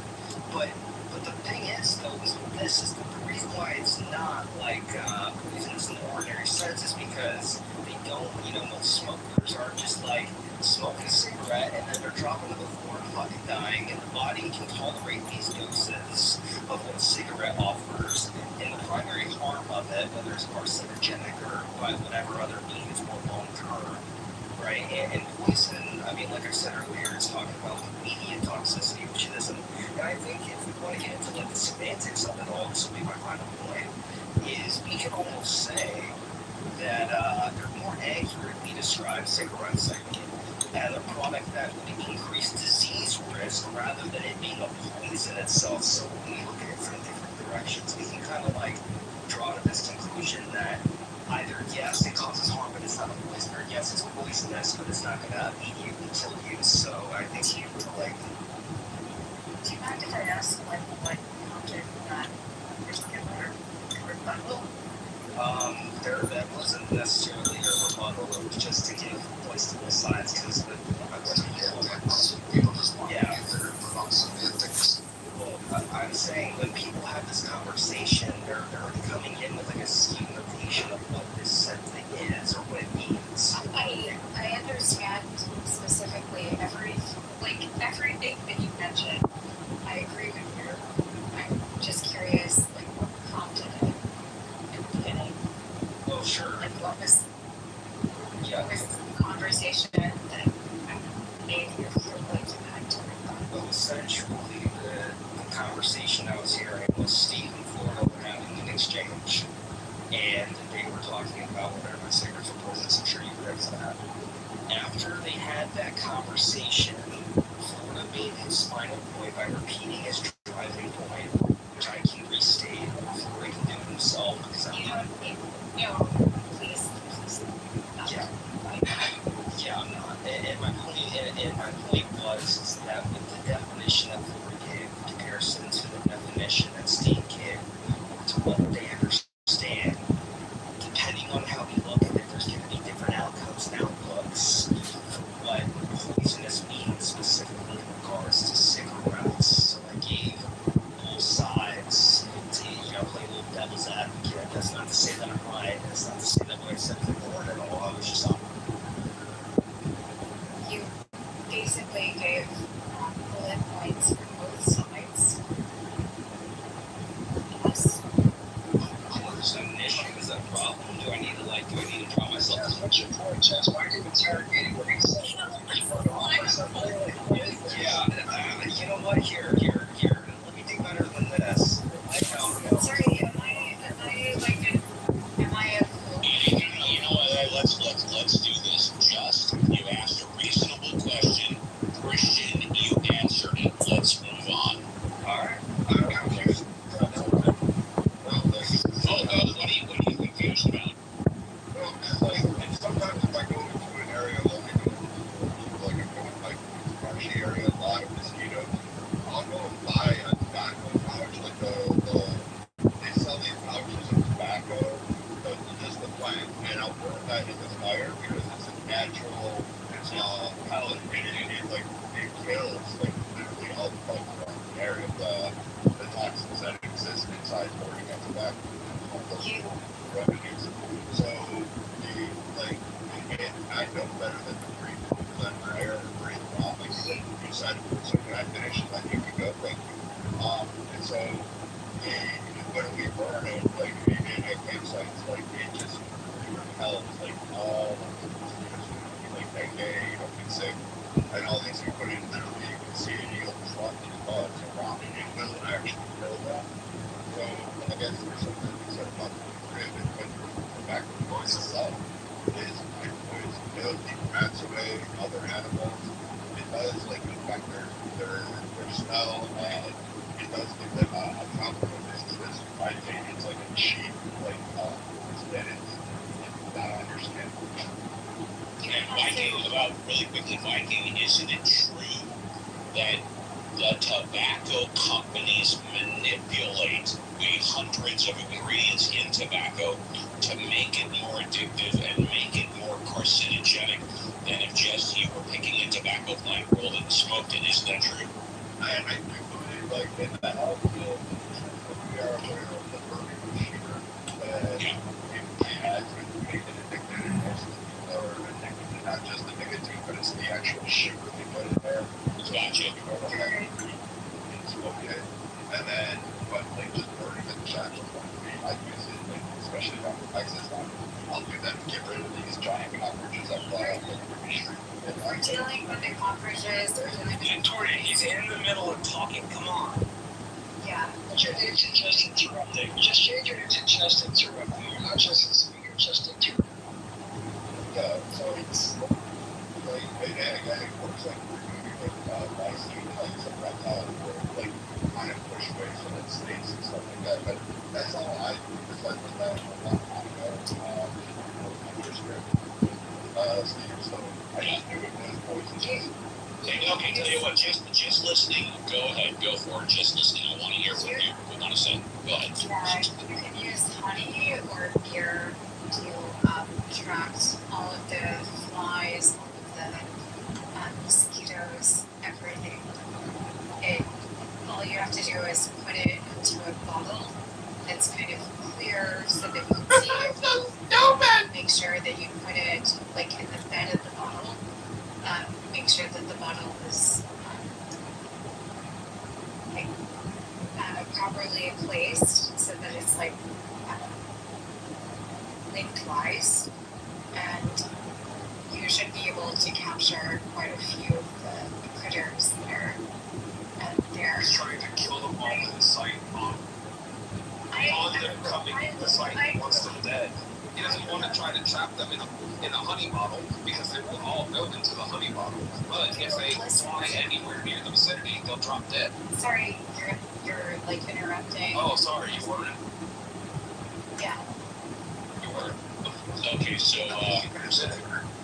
Okay, so Jess, why don't you take another minute and talk about trapping critters? Because I guess that's the reason.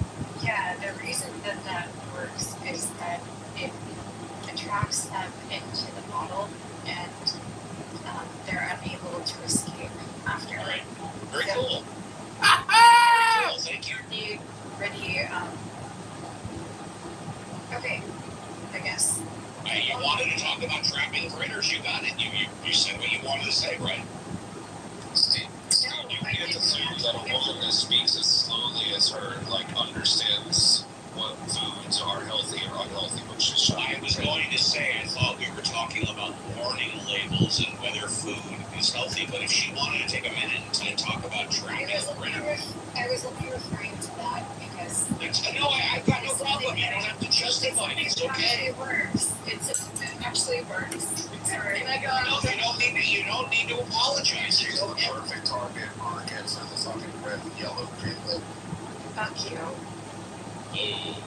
Ouch. Yeah.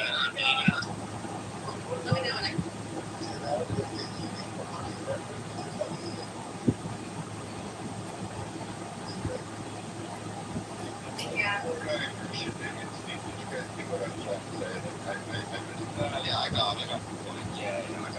And it's pretty clear, like what is poisonous, quote unquote, for Steve depends on whether or not you're gonna drop dead from smoking a single cigarette. Yeah, exactly. The real point is that we all understand that regular continued usage of cigarettes, just like regular continued usage of excess amounts of sugar, is going to be dangerous for your health. Yeah, in Florida, I'm looking at it from a different point of view than you are. I understand it appears you're looking at it more from a consumer practical point of view. I'm looking at it from more a legal, litigious point of view. If someone wants to come out publicly and say too much Captain Crunch is going to cause health problems with your children, and they don't specifically have the actual evidence to back it up, I strongly suspect that the makers of Procter & Gamble or General Mills are going to be filing a lawsuit against whoever said it. I don't mean to minimize what you're saying, but you have to be very careful in today's litigious society about accusing any product of being poisonous. That's all I'm. That's the role of the FDA, right? And it's going to be hard for General Mills to file a lawsuit against the FDA. Now there you're wrong. Sir,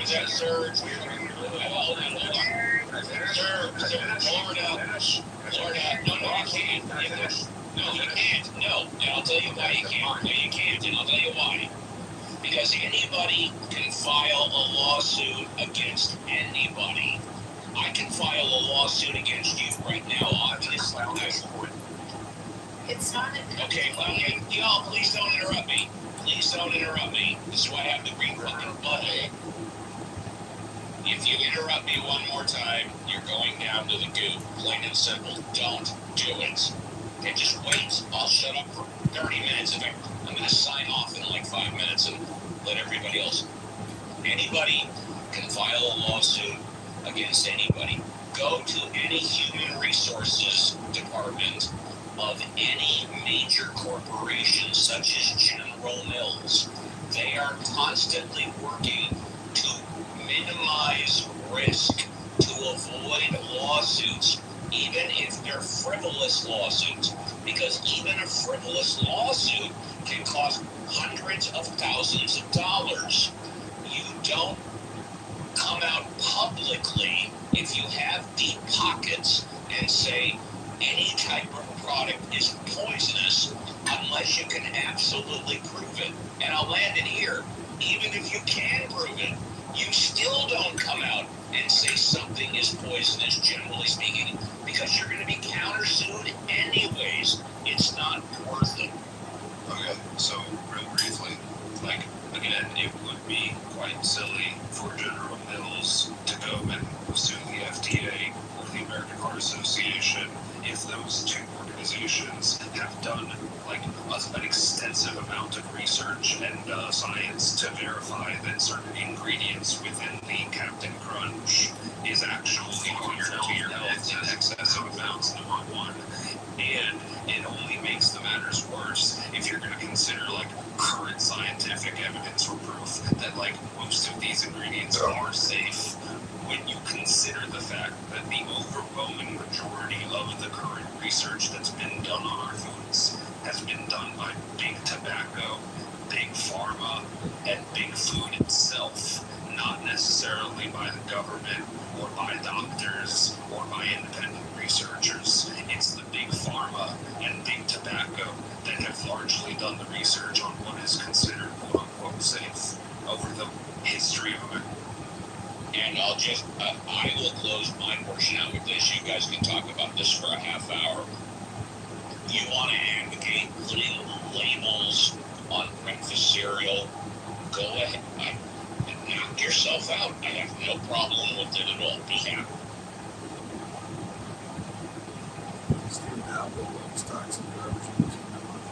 My last question, Steve, is such a legislation? You're asking me if I would oppose legislation putting warning labels on breakfast cereal. Yes. I do not oppose putting warning labels on products that are dangerous. In fact, I encourage it, such as alcohol, such as cigarettes, such as gasoline for your car, which contains benzene, which is a dangerous, cancerous additive to make things flow smoother. I think the acceptable level for the FDA fact check me would be like 200 micro units for every million or something like that. There's an acceptable level of benzene that's allowed to be in gasoline, just like nicotine. Pure nicotine is poison. I think it's cancerous, but I'm not sure. But when you have an acceptable level amount in cigarettes, it's allowed to be there. So I am in favor of legislation that supports warning labels on dangerous products, which alcohol and cigarettes. But to put warning labels on breakfast cereal, I would be against that. Yes.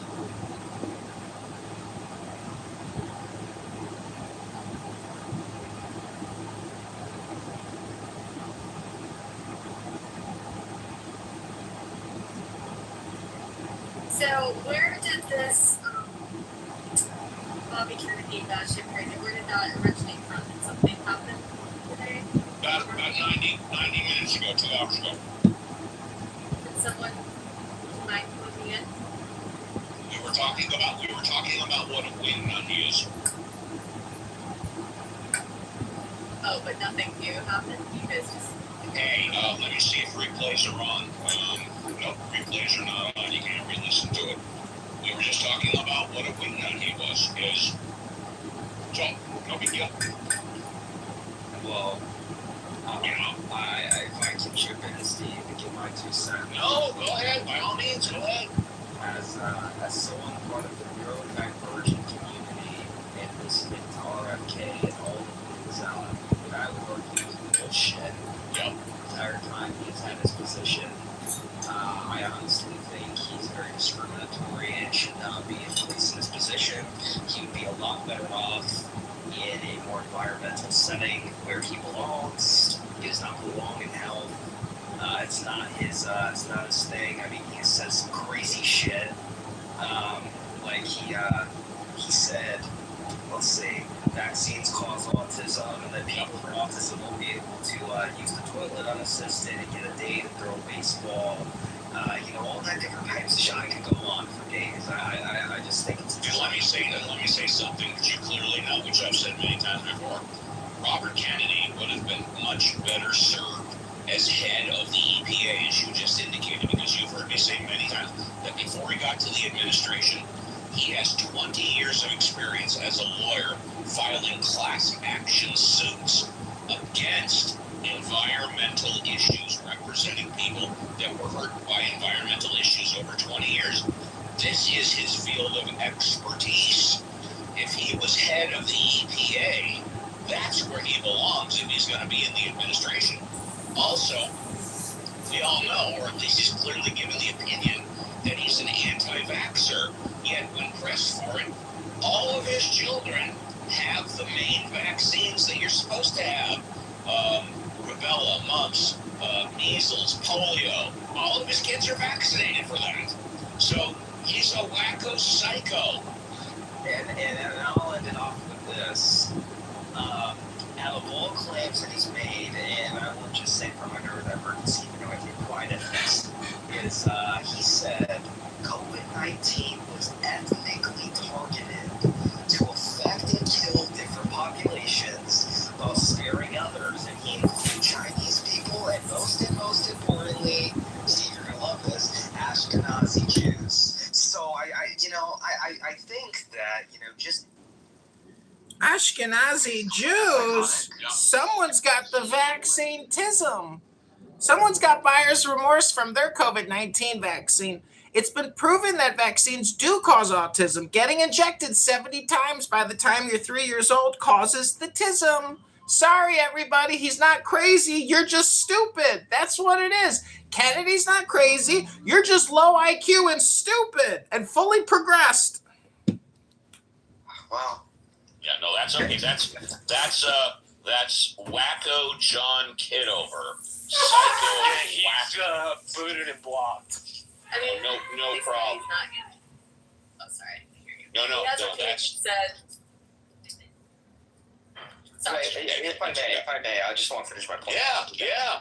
Is I think for anyone who is going to lead the HHS and is going to be making claims about COVID being ethnically targeting or, autistic people not being able to carry out several tasks or simple ones as a fact, I've been able to. I am living proof.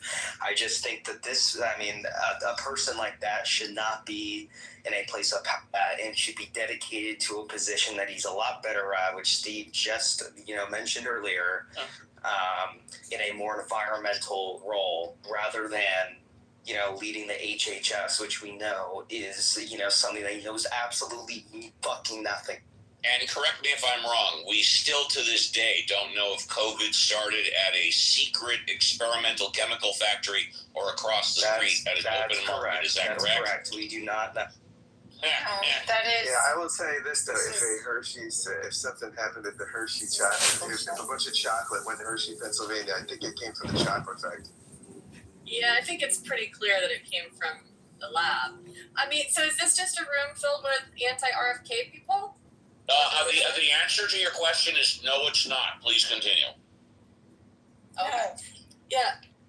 No, Yeah, I mean, it isn't, but also don't continue because what you're about to say is probably going to be used against you and it's not going to be pretty.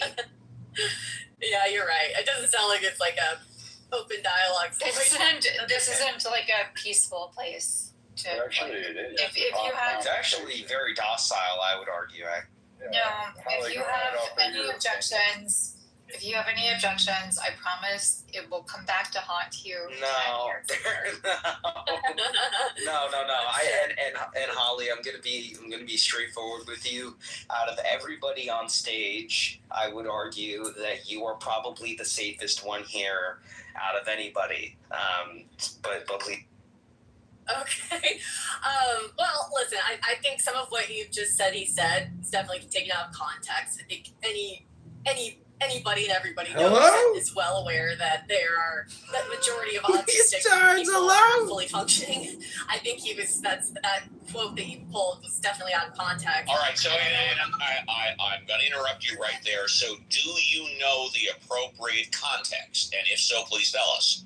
I'm driving right now, so I can't pull that up. Okay, so right now you don't know. That's okay. Well, and Holly, please continue, and after I can give you the context, because I have the quote. Okay. And then I would be interested to hear the other context for the other one that you said that was pretty egregious.